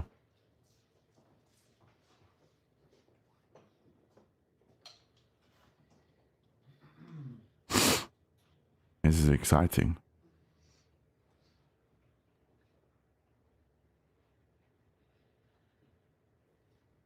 This is very exciting.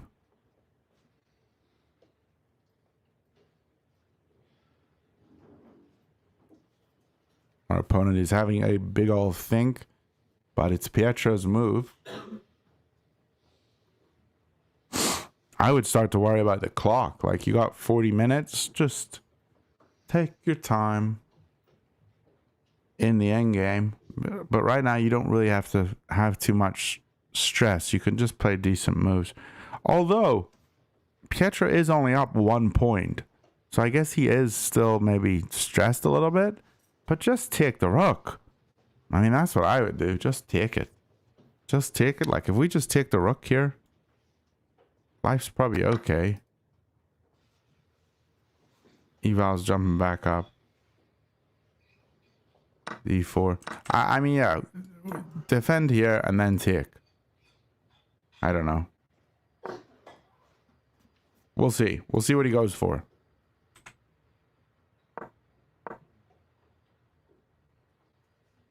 We'll see what he goes for. Do you guys like having Pietro's camera? We could make this big. This could be kind of cool looking at it like this. Could do it something like this if this is more enjoyable to look at. I don't know. Or maybe you like seeing the whole board.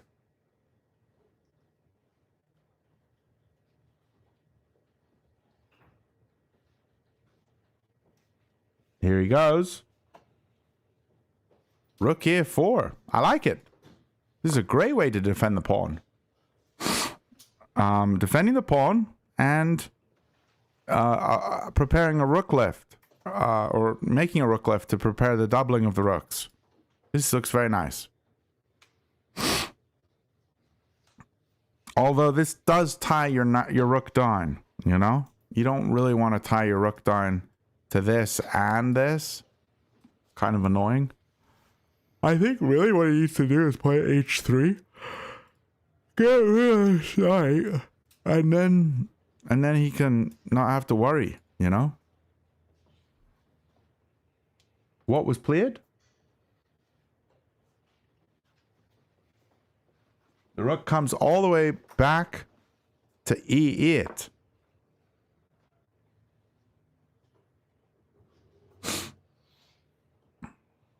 And so now we got c7. We got rook takes a7. But then you lose the pawn. I think probably knight b5 is still very good. I'd be playing knight b5 here.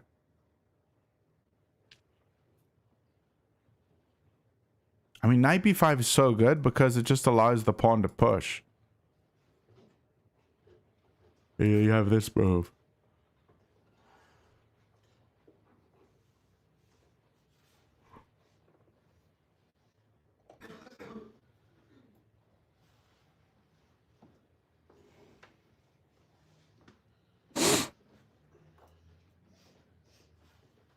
There's a case study where people who work out are more mentally strong and chess slowly drains you mentally. Yeah. I think it keeps your mental a bit sharper, doesn't it? Doesn't life just drain you mentally? I think so. Maybe c7 with idea of knight takes d5 next.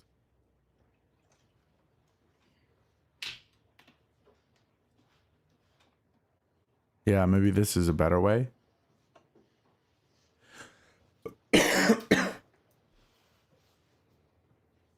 Let's look at that here. Just something random. Here, here, here. With check.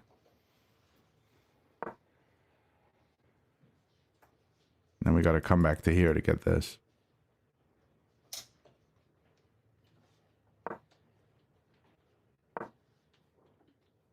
We'll see. Oh, he moved. He moved. What did he play?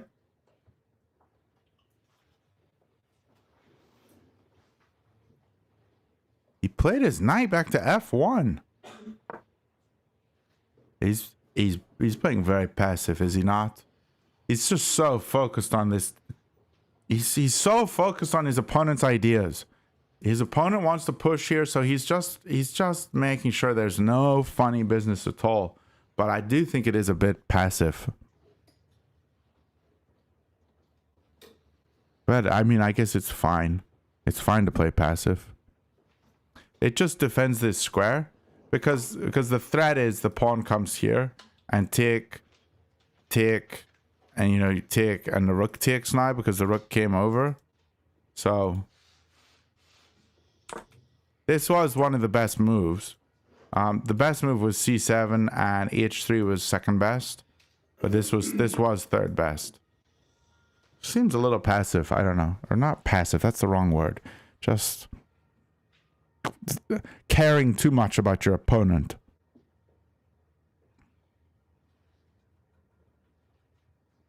So the best move was c7. Feel like push your own agenda. There's something in some chess book I read where it says push your own agenda, and this is just being dictated by your opponent's agenda, I think. Safety conscious, not something you would consider. Facts. Yeah, that's my biggest weakness in chess, is probably not caring about my opponent and their plan, you know? I'm not so conscious about what they're doing. I would rather push my own plan.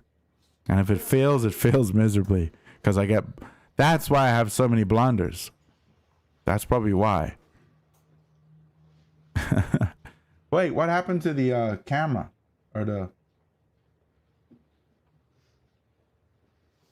clock?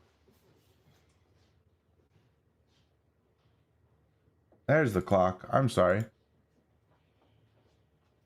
The best defense is an overwhelming offense. That's right. C-pawns will do damage. No big hurry, I guess. Yeah, maybe not. E3 isn't even a danger. Yeah, I mean, who cares if E3 comes? I don't know. I don't. Jeremy Shulman's How to Reassess Your Chess is the book of which you speak. I'm reading it now. It's super useful. Yeah, push your own agenda. I think that's something he said. Yeah. Big Silman, the man himself. I always want to say the word Silman like Shilman, because I lived in Korea for 5 years, and anytime they used the S in the word, they did it as an SH. So it was a sh. So I always think when I see Silman, I think Shilman. I don't know why. Kind of weird. Anyway, what's my opponent's plan here? G5. This is the best move they have. F takes G5, bishop takes G5. They also have bishop D8. And then we go knight B5 just to defend this square and push. And they also have rook B8, which he's probably not going to do because he's already thought about this plan. So probably this is this or this. These are the two moves that they can play. But we'll see here.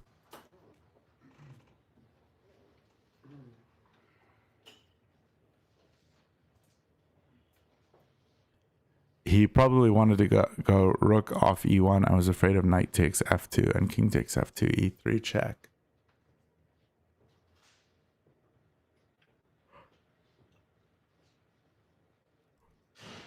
I see.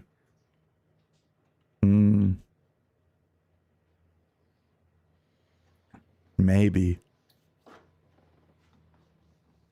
But then the king just goes to e2 and everything's fine. He played, did he?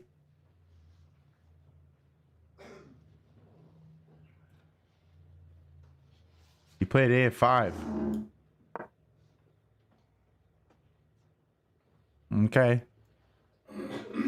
It's an okay move, but nothing really is okay now. Everything's kind of losing. So here again, we want to play c7. We also want to play knight b5. Use this knight to push your own agenda. You could even put the knight here and go e7 and then push it the whole way. But knight b5. We also have h3 just to kick the knight again. Hopefully he doesn't focus on this. I think he just needs to get this move in finally. This knight's not doing anything. Just improve it. Or play c7. Both moves would be very good.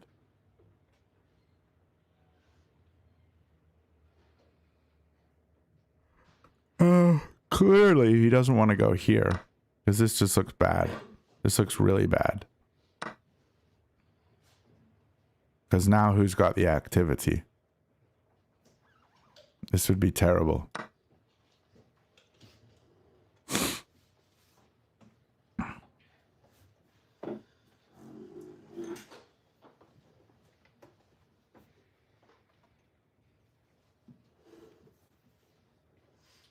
Looks like our clock has been bumped.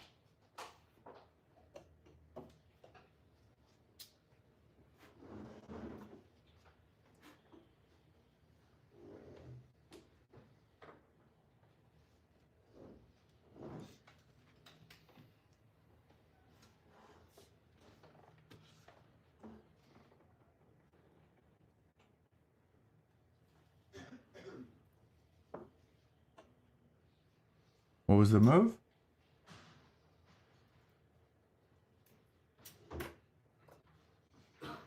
Oh, he played his knight up here.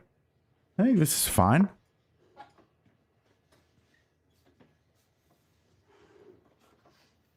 Yeah, this sort of solidifies everything. Yeah, this is a good move. Knight e3. No more pawns pushing. But it's still very slow.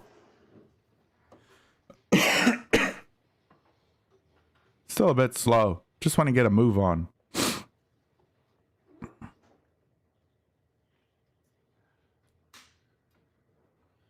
Even, I mean, h3 is probably just as good, but yeah. He's just really taking his time with it, not rushing anything. I think this is probably something I could learn.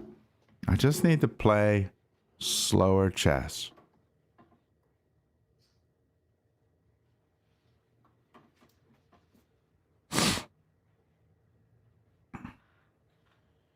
What about h3 now? Yeah, well, I think h3's been a move for the last 10 moves. He could have played it any time. It'd probably be totally fine.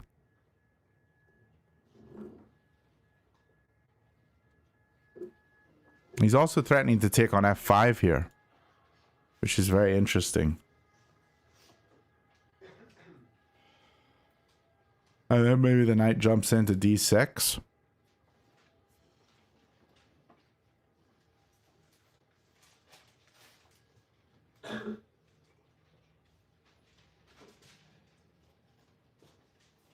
He can also take here. I think his opponent's going to capture the knight. Yeah, okay, he does. And here, you're definitely going to take with the f-pawn, aren't you?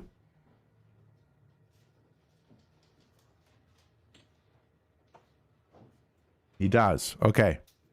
So now, this is solid. There's no issue here. And he can take this pawn. But he has bishop d8. The position's still great. And now everything's more solid. So, I think we're gonna eventually now see something starting to happen.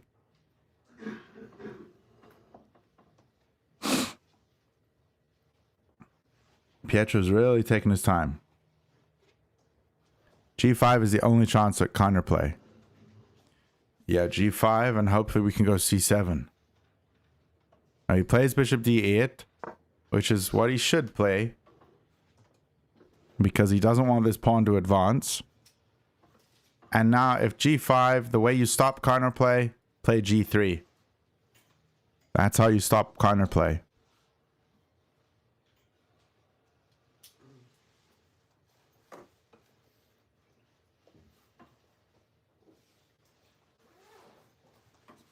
I think just get this knight in. Like, can we not go knight b5 here?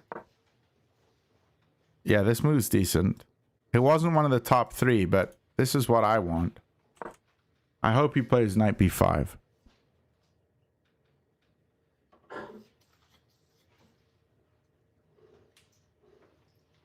This is what I would play. Almost entering the endgame. Yeah. We're getting closer.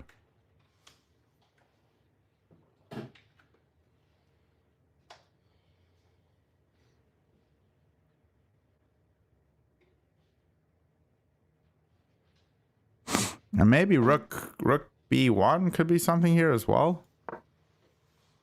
Just looking down here. I think it's fine.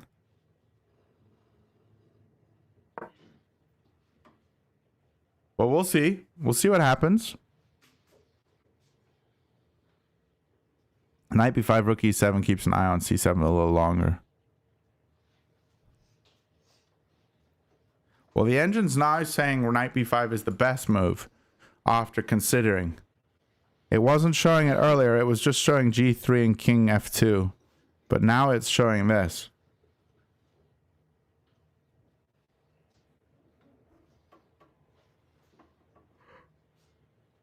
It's actually showing it as best now that it's had time to figure it, do some running through some stuff.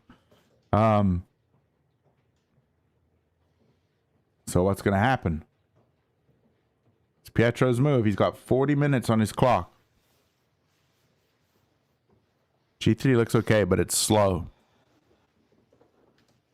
Well, G3 is just, yeah, it's another preemptive move, and it's sort of just the way that Pietro plays, I think. He played knight b5. Nice. Coming up with a plan, and now black wants to play g5. And if g5, could we go g3? G takes. G takes. And this is fine. But you can just take here. And then he's going to push here, maybe. You have to try something, don't you? So knight b5's on the board.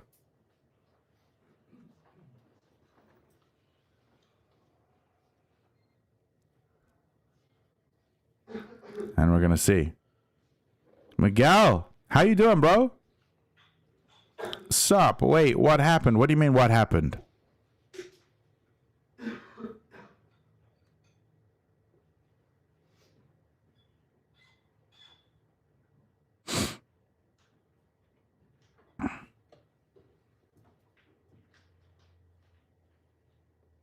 What is this time control? It's 90 plus 30. 90 minutes each side and 30 seconds every move is added. Knight b5 also stops bishop c7, which is what black wanted to play. Right, just to blockade the pawn.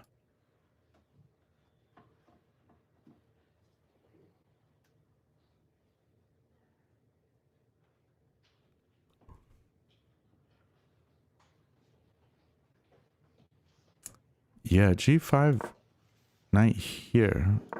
Interesting.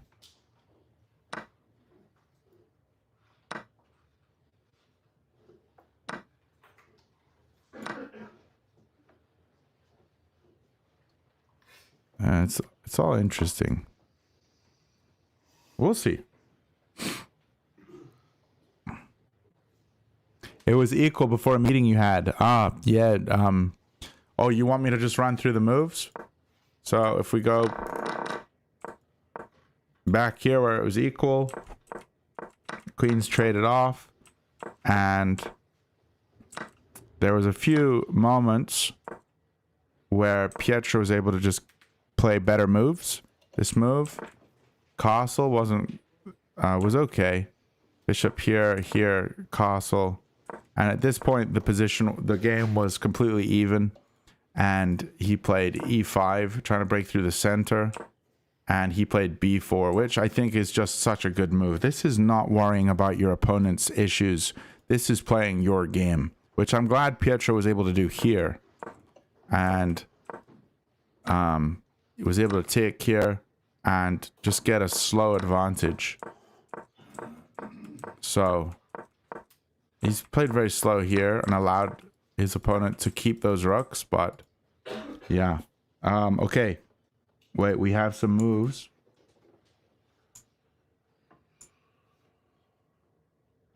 We have some moves. What happened? Our opponent played bishop up. Very slow indeed. And now Pietro is going to crash through with c7. Please play c7. Please play c7.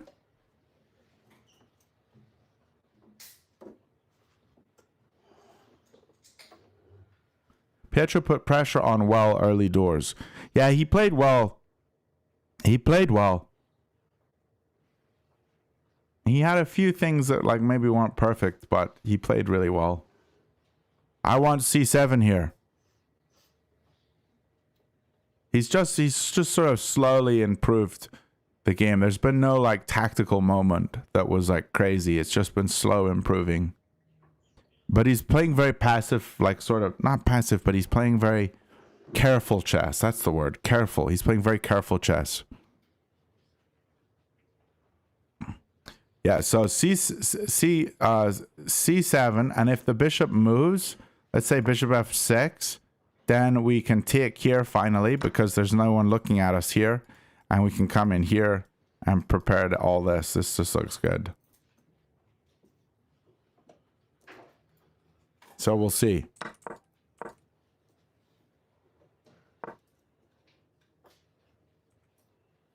So the three top moves are c7, rook ea1, EA Sports, rook ea1, and g3. Those are the three moves.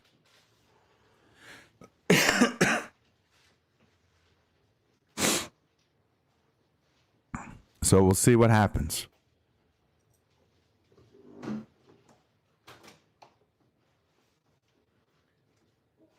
He's got 38 minutes. He is chilling.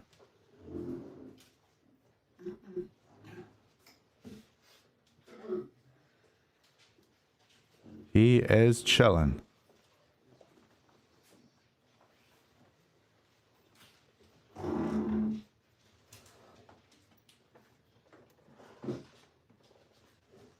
He is chilling. This kind of looks like a reverse French structure. Does it? I don't know what the reverse French looks like. Did he play c7?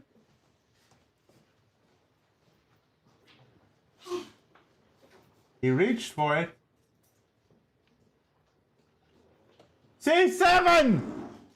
Boom, Daddy! Boom!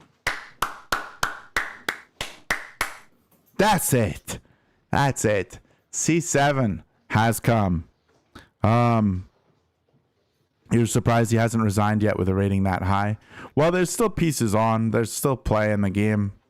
But yeah, c7 has come. This is looking very good. You don't resign when there's still play in a game. Generally. This is very good. This is very good.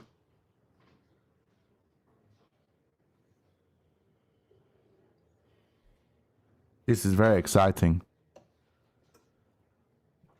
I think our camera all just shifted. Like everything sort of just tilted somehow.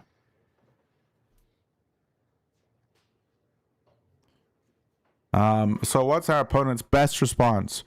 Bishop d7 or f6 or h4. He's got to move the bishop. If he takes the pawn, knight takes, hitting this one, and we're just going to trade down and promote this pawn. I mean, it's very easy.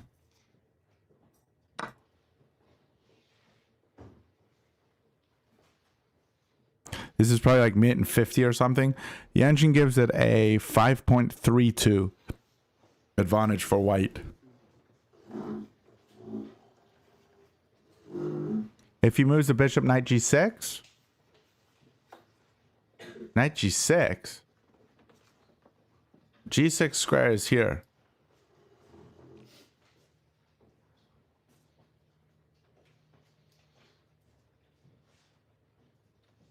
Knight g6. I think you mean g3. Are you thinking g3?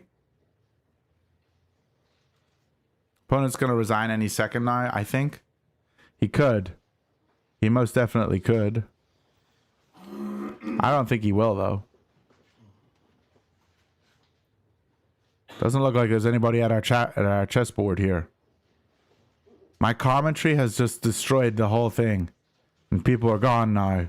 They ain't having it.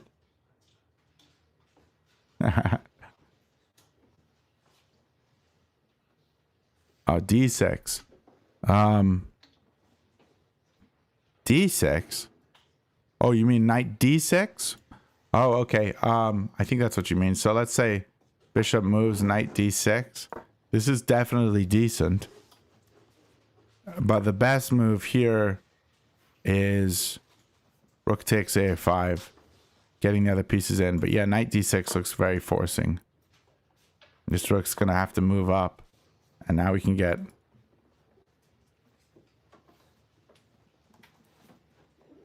Literally, the engine says to promote to a bishop. Because they know it's going to get taken off regardless. That's funny.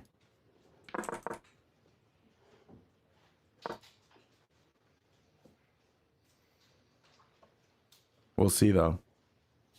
What did he play? He did play f6. Bishop f6.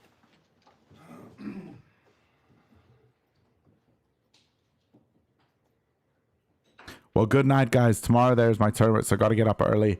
Void, great to meet you, man. I hope you have a great tournament tomorrow. Crash it. Playing this with black looks like suffering.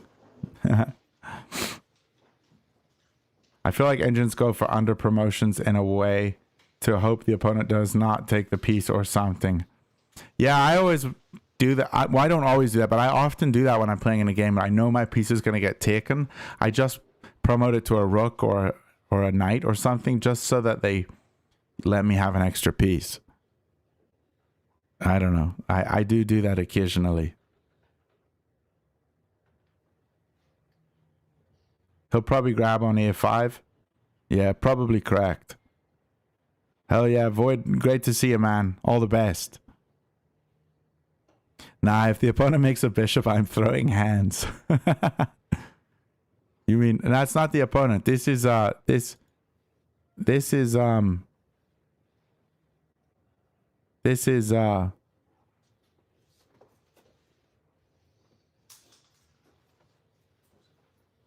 here is Pietro. So this is the opponent over here. This is Pietro. Will you fight Stockfish? I don't know what that means. Stockfish is too strong. Making a bishop would be funny. Why wouldn't they go bishop e7 versus bishop f6 to prevent knight from coming in?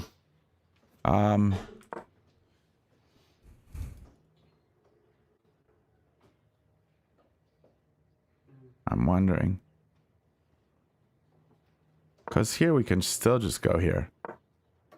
And then there's no squares here for the rook. And the rook could before go to this square. And so this would block your own rook in. And if you take here, then we just take here. And this is crashing.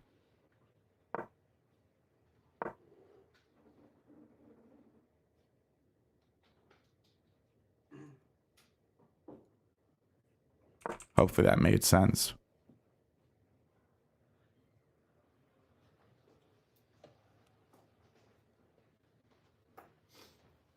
How many points does Pietro have? He is on 1 out of 4. This is round 5, and this should be 2 out of 5. He's 1 out of 4. Okay, I think he played. Did he play 96? He did. Fantastic move. I love to see it. Pushing his own agenda. That's fantastic stuff. Fantastic stuff. So the best response from our opponent is rook e7, where we can get a queen or a rook or a bishop. Doesn't really matter. And the second best move is g5. And I think he's not going to go for this because he's already tried this. And then he's also got bishop h4, which seems a bit boring. We just play g3. So probably he's just going to play rook e7.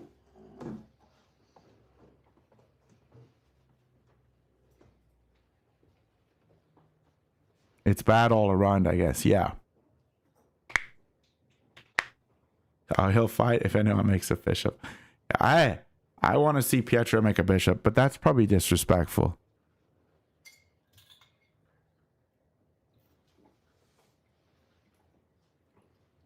Pietro showed me the people that he was playing. There's like several grandmasters, international masters, FIDE masters, you know, at this event. So there are some good players. It is a good tournament, I believe.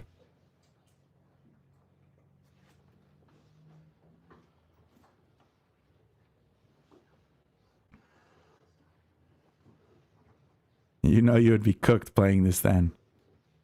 In the United States, what they do is it's different from FIDE rules, but in the US, they when they have people at a tournament, they pair you up against similar rated people, and they'll do divisions. But in FIDE events, everything is just a big open. So you can play the Grandmaster, you can play anyone. Like it's more random with who you get paired up with, or not more random. I'm sorry, that's the wrong. But like if you win like all your games, you're going to be playing the top board. But at USCF, if you win all your games, you're going to be playing the top in your section, which is very annoying. Okay, so our opponent did go rook e7. And that was the best move. And now we're going to see, what does he promote to?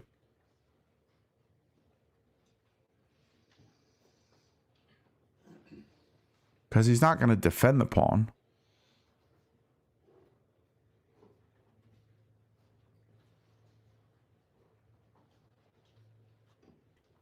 With the light square bishop, you have at least some protection.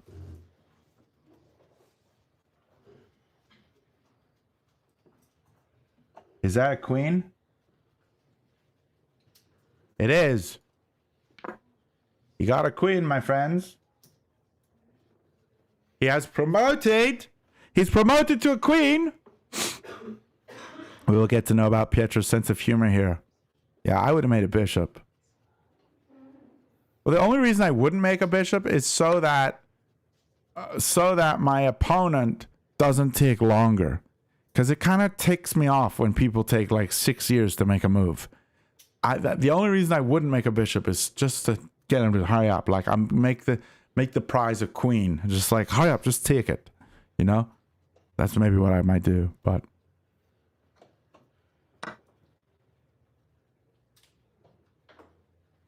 okay. So now the material is a +3 for white. And he is up a whole night, which is very nice. Wait. What am I saying? Yeah, he's up a whole night. Yeah, because there's an equal number of pawns. There's pawns on this side. He's just up a night. What did I miss?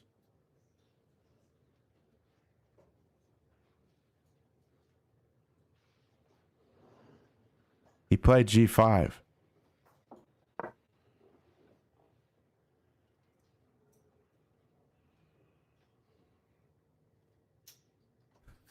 The C pawn is worth another piece. Yeah, exactly. And now Pietro can take on F5. Which is not easy to see that. Because it leaves this weak. If you take on F5, you're hitting this one. Even though you lose this one. Bishop B7 is also good. That's probably what I would play. Just to prepare the pawn push. Or if you really want to deal with this, you could just take it. So there's 3 good moves here.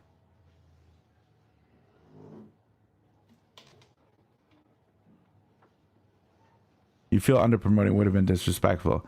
If any of my games get streamed ever, I'm going to under-promote for you guys. I'm going to do it. It's going to happen. Actually, I had an under-promotion recently. It might be in the next over-the-board tournament video game I release. I don't remember. How's it going, Owen? No risk here at all for Pietro. Complete domination. Yeah, the game's he's just crushed it. He played very safe and sort of slow, but he played well. He played really well. Deserved position, considering how unfortunate he got in rounds 2 and 3. Yeah, well, if he blunders this, I'm gonna be truly depressed. I think he's gonna take this F pawn, or with this F pawn. I think though everything is completely winning. So I would like to see him play Bishop B7 here. Just stop worrying about your opponent's plans and just push your own pawn. You know, that's what I want to see. But I think he's gonna just take here. Yeah, he just took. There we go. There we go. Think of stream sniping. They saw your line. Nobody's stream sniping. In fact, what I could do here.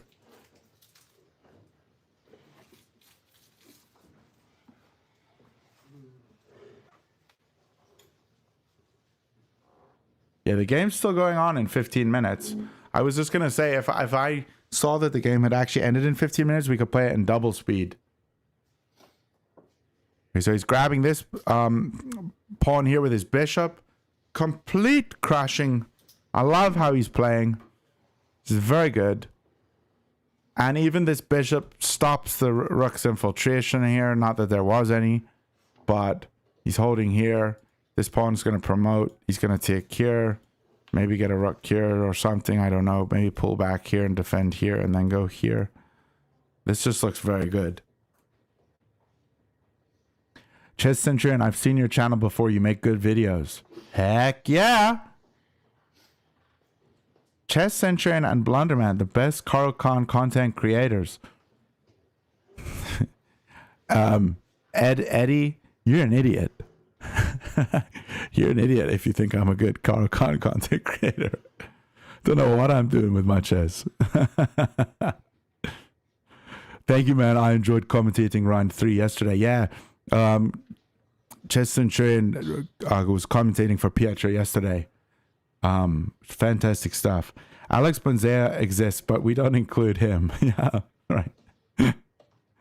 Yeah, my Caravel knowledge is shaky at best.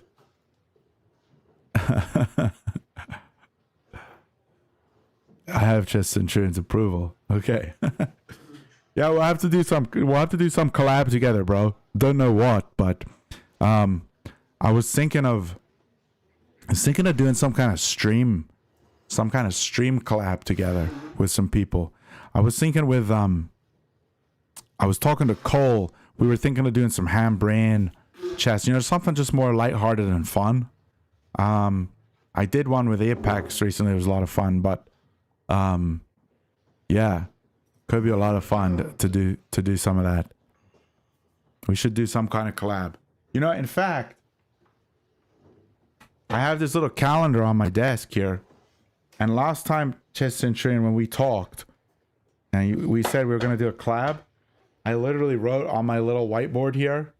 It says collab with Chess Centurion. Because I wrote it on my whiteboard that I needed to do a collab. So I'm gonna have to set something up. Handbreen would be pretty funny if we can get 4 of us in. Oh yeah, doing it like a four-way handbreen. That'd be cool. What we did was me and Apex, we switch off. So sometimes Apex was the Brian and then sometimes I was the Brian. And we just play viewers in the stream. So anybody who like donated got to play, you know, they donate $1 or whatever. And then they got to play a game, which was really fun. It was really fun. Would you ever consider collaborating with Frank one day if you're familiar with him? Who's Frank? He sounds like some old man at the trailer park on the swamp. Frank. Who is Frank? I don't know who Frank is. I should collab with Dubious Savant. Guys, here's the thing. When I do collabs with people, it stresses me out because I'm not good at chess compared to a lot of these people. You know, I did one with Tushi because everybody was like, oh, and you got to collab with Tushi. And he cooked me 4 games in a row. Although game 1, I played an incredible, crazy, tactical minefield of an opening. And it was nuts. And he didn't include all my analysis and stuff in it. But it was fun. And I got a winning position into the end game. And then I lost. But, lads, I'm not looking. So he went rook b8 and a rook takes a5. That's what's going on here.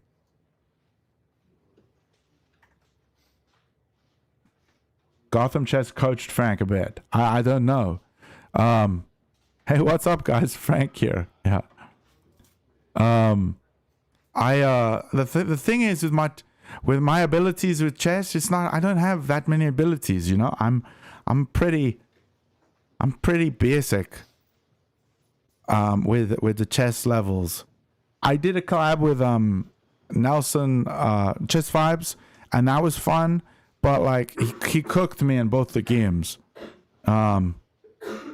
So, but what I do like more is instead of doing just chess collabs, is doing like a personality sort of thing, like where I can make fun of somebody or where we can like, you know, talk on the microphone while we play the moves instead of just like POV. Because the collab I did with Tushi was like the most boring collab I've ever done. He recorded everything on his own. I recorded everything on my own. And I didn't even speak to the guy. So, like, it was just boring. Okay, rooks come in, hitting the backwards pawn. And now we got checks. So we're going to see what happens here. Yeah, I would rather be able to, you know, just talk to people when I do collabs. That's more fun, I think. So Handbrain would like enable that a bit. I learned so much stuff from Nelson. Yeah, Nelson's a beast. And then Nelson reached out to all of us, Chess Centurion, myself, Pietro. We did that big collab recently. That was a lot of fun. And I like that because you could talk with people. Anything where you're like talking with people, there's a bit of like human interaction. That's the one problem with chess content, is it's like I can never really interact with people when I'm doing it. You like the group collabs where you work together? That one where you did with a bunch of other guys, played a GM together. Yeah, that was fun. That was a lot of fun. I enjoyed that. Tushi collab was fun. It's how I met you. Yeah, I know it's good for getting visibility, but like it was a bit boring. Not gonna lie. Not going to lie. And I think if Tushi like actually got on collabs with people and like chatted with them, he would probably enjoy it too. Although I think he's a bit of an introvert. So he's moved his king up here. I'm sorry, I'm not really focused on the game here, but I do think the game is just won. Putting into perspective just how strong GMs are, like you guys ain't no slouches at all. Yeah, I mean, I was the biggest slouch out of the group of us. And yeah, that GM cooked us. And it was like so simple for him. Yeah. Yeah. I'm just happy Pietro's getting a W here. I mean, it's nice to see. It's nice to see. You know what I also was thinking? I'm doing a community sub battle. So if Pietro gets all of his viewers to challenge all the Blunderman viewers, that would be so cool. You know? Like get his best 2700 against my best 2700. You know, I don't have a 2700, but you know what I mean? Like get your best players and then get your medium players and then get your best 300 against Pietro's best 300. That would be fun. I saw Chess Bra do that like years ago and it was very enjoyable.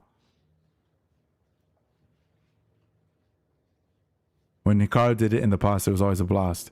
Yeah, I think those kinds of videos are fun. He did it like that with Witty. Did he?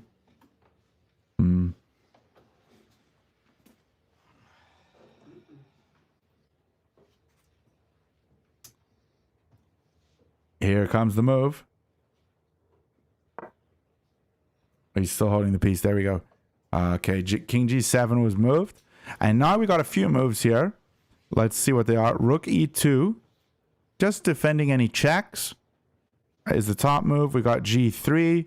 And we got Rook A2. Defending any checks.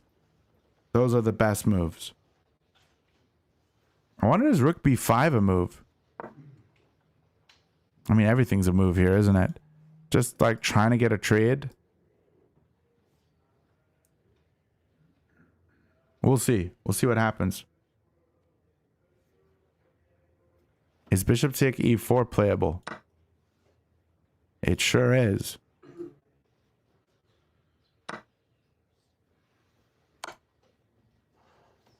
Because of this tactic. That would be cool. That would be very cool. We'll see if Pietro wants to play fancy with us and do something like that.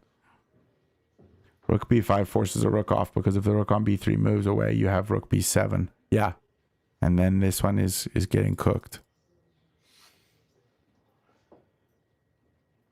And I think you do want to just trade pieces in an endgame when you're up 5 points.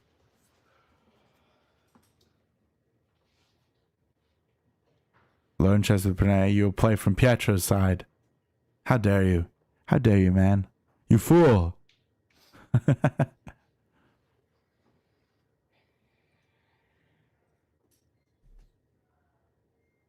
Well, I think this game's coming to an end here.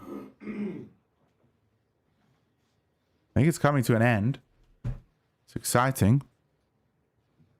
But how many moves are we from a checkmate, you guys think? I guess it depends on the resilience of Big Luigi.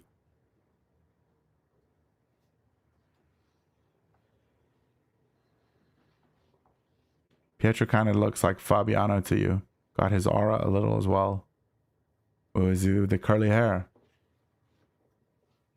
I have to say, he's got a killer Christmas hoodie there. That's a beast level Christmas hoodie. Sweater, whatever you call it, jumper.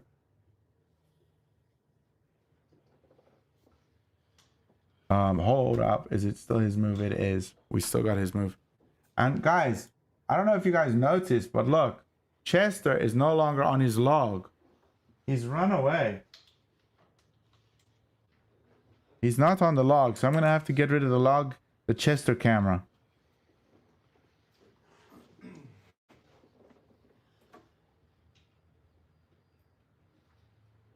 I don't even know where it is.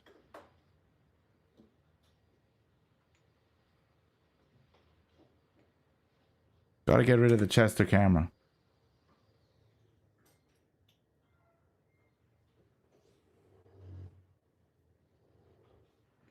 We're still waiting on a move here. Gonna see what is played here.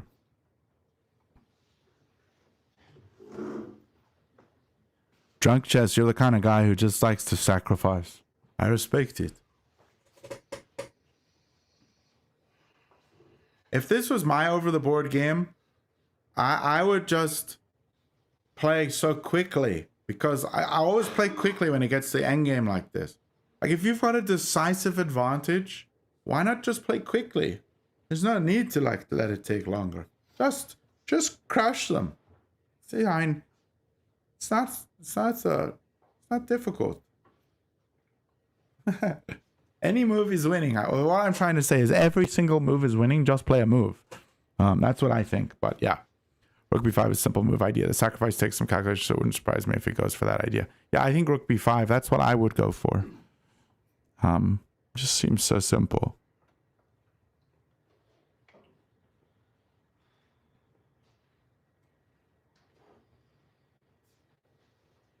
And it's not a top engine move. I didn't see it on here. We just have bishop takes e4, which is now technically best. Wow. g3 and rook a2. And earlier it was saying rook e2. This is a move I would consider. Oh, he does. He goes for rook b5. Nice. Happy days. So we're getting a rook trade. Gotta appreciate Pietro's composure, still taking his time. Yeah. Yeah, I think it's just something I've got to learn. If I could learn how to just slow down, blunders wouldn't ensue. You know? I think that's something I've got to learn.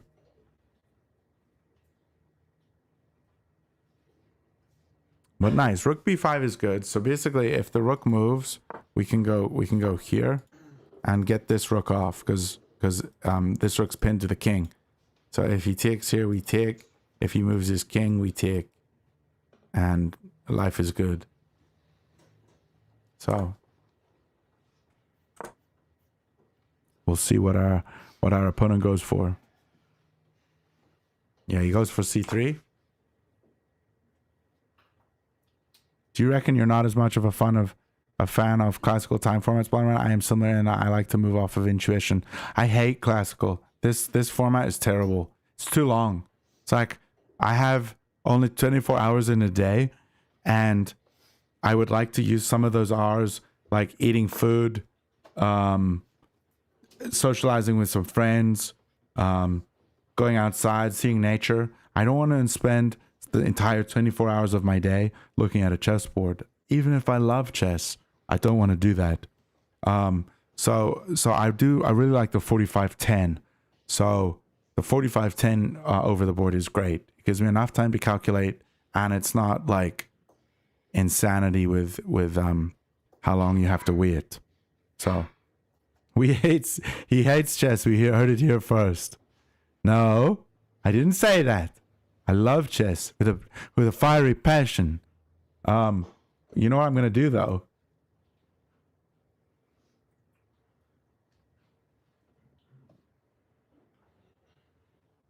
I'm just skipping ahead to see. It looks like the live ends after. No, it's still going.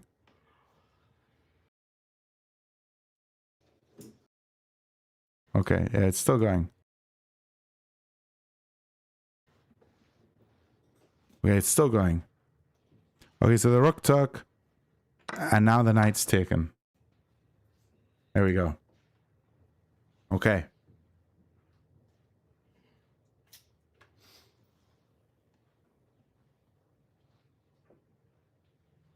This is looking like it's gonna be wrapping up soonish rather than late-ish. Now maybe knight d8. No, wait. There's a bishop there. What did he do? What was the move? King up here. The king's moved up. Okay.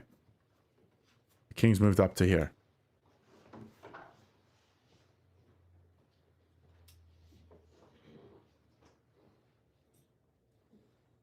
And And he just took this pawn. He's just snatching everything, isn't he? Super patient. That's the word for it. It's patience. He's just playing this patiently.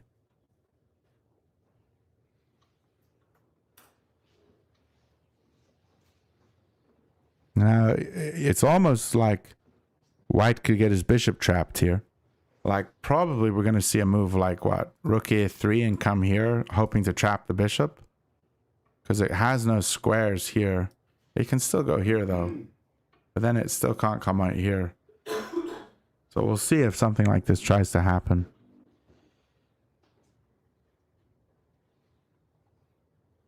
And the king's moved over. If Pietro will win this game, then what are the possibilities that he'll play with a title player next? 2 out of 5? Probably not likely. Probably not likely. Blunderman to Turtle Man. What does that mean? I would have done Bishop d7 to prepare the pawn push. Yeah. Just get this pawn pushed ASAP. What did he go for?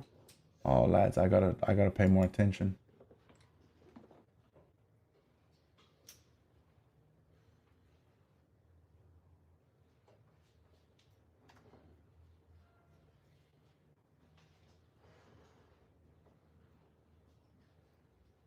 What just happened? Oh, here, check. Sorry. There was a check. And he might be able to win this pawn. And surely there's going to be a resignation here soon.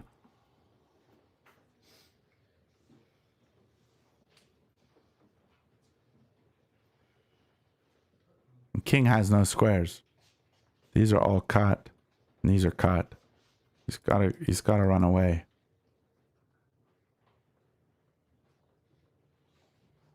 This is very good for Pietro. The opponent is a better man than you. You'd left like 10 moves ago. Wins both pawns, yeah.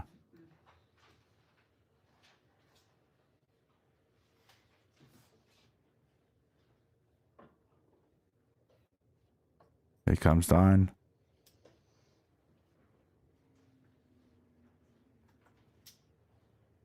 And now this pawn is going to be killer.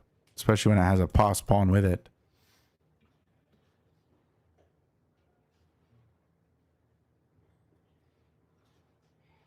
Knight a5.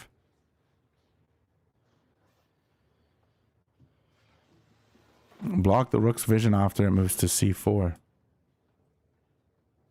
Can't they just take? Well, I guess not after this. I see. Okay. Yeah, that is interesting. Yeah, so he needs to take here. Knight d6 is the best move, actually, yeah. So knight d6. And the king's got a few moves.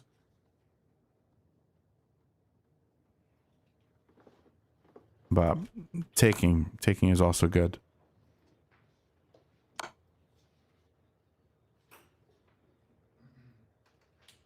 Tournament is a serious game. I doubt you could blunder in that. He goes for knight d6. Best move. His patience is impeccable. He looked for another move. This is great. This is great. So we got 3 moves to go to. I'm really happy to see just how calm and collected Pietro's playing. It's gonna boost his confidence a lot.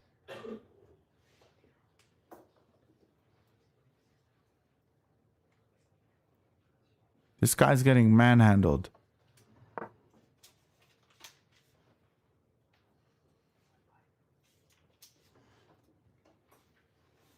He's getting manhandled.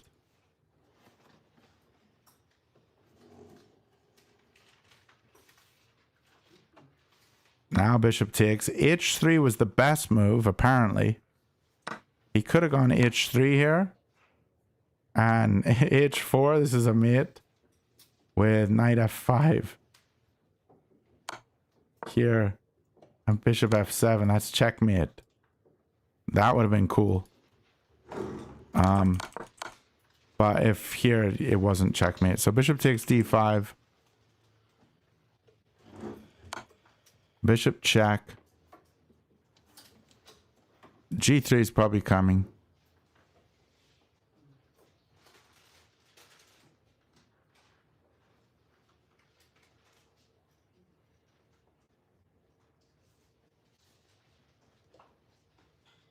No, I respect playing on.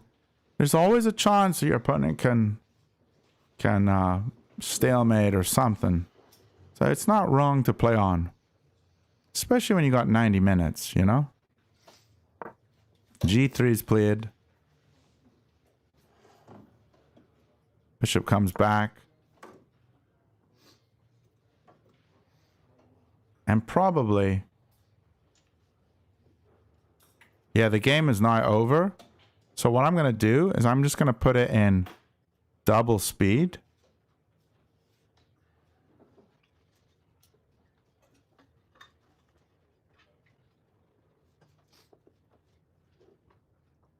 And we're going to see how this goes. So just 7 more minutes. Where did he go?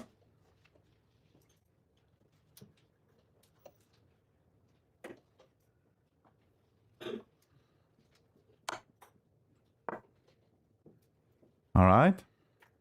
Official happy. I'm doing well, man. How are you doing? Good to see you, brother.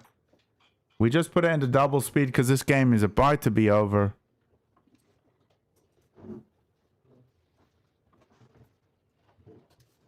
Knight's taking the pawn.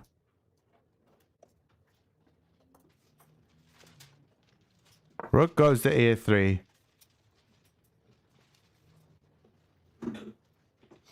Easy dub for our homeboy. He deserved it. He played very well.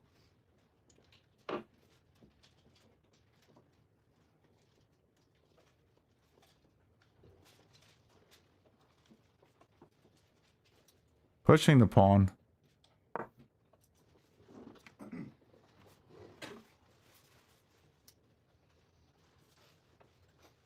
It's not disrespectful. No, it's not disrespectful.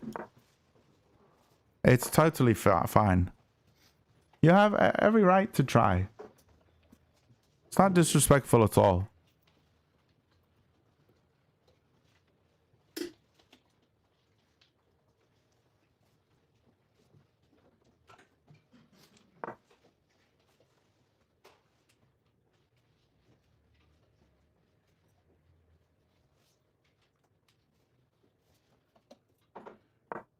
Rook comes back.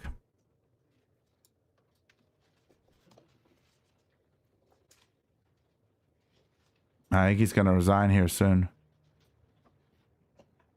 It looks like the ending is coming.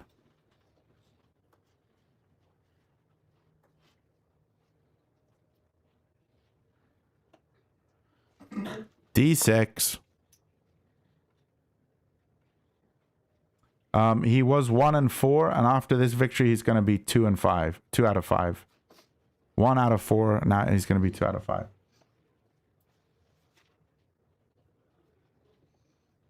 Wait, hold up. I missed something. Oh no, what did I miss? It's going too fast.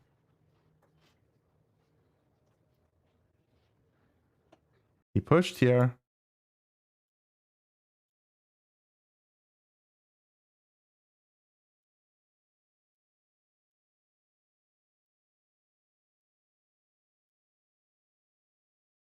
The rook came here.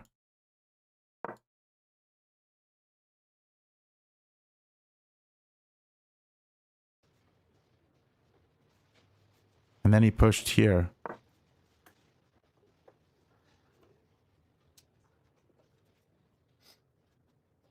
Oh, I'm messing this all up. No, no, no, no, no, no, no. This is what happens when you play double speed. I'm so sorry, lads. Okay, let's go back a few moves.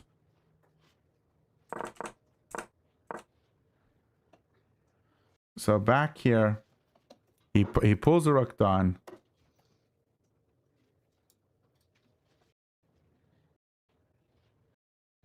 Oh, that's the move I'm missing. He pushed here and then he moved his king. That's what it was.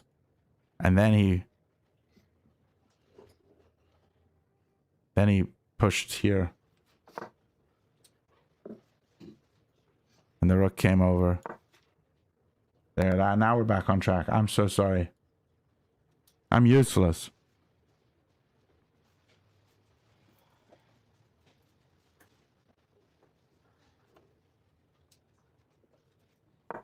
C7. The one move that was crashing earlier in the game.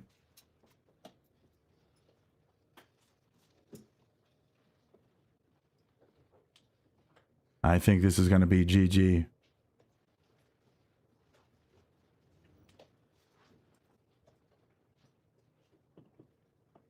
There we go. There is the game. Wow. Fantastic stuff. Let me just put this up on the in front here so you guys can see. Fantastic stuff by the man himself. Congrats to Pietro. What a boss. What a boss.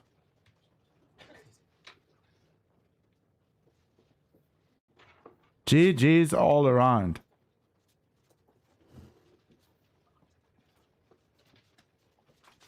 Big dubs. Well, lads, I hope you enjoyed watching this. The London system is very strong, and I think wait, King G6 was the move I missed. So let me just King G6, and he pushed here, and he went here, and he went here, and this is where it resigned, I think. King C7, wasn't it? But you want to just check the review here. Let's just check the review and see. I'll just tell you the engine's accuracy. The engine says Pietro played with, well, I'll tell you Luigi first. Luigi played with an 85.6 and Pietro played with a 92.2. So fantastic game from him. Only 3 inaccuracies the entire game. 24 best moves, 14 excellent, 3 good, 7 book, 3 inaccuracies. His opponent only made 2 mistakes. So that was fantastic stuff. What I'll do is I will share this game with anybody who wants to see it. Share game. I'm going to just copy it and I'm going to send it to Pietro, and I'll also put it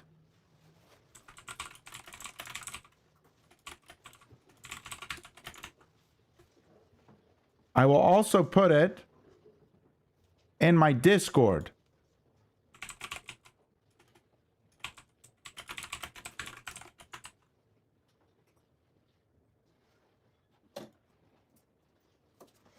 I'm going to put it under the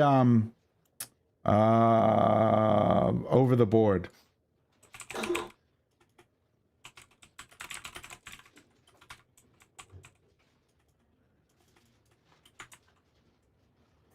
If anybody wants it, it's there, and you guys can check it out. You can join my Discord if you like. But anyway, lads, thanks so much for watching this. This was a lot of fun. I really enjoyed streaming this. Great to chat with some of you, some people that I don't normally talk to because you're not in my streams. But hope you enjoyed this. Hope you guys have a great rest of your Friday. And God bless. See you guys later.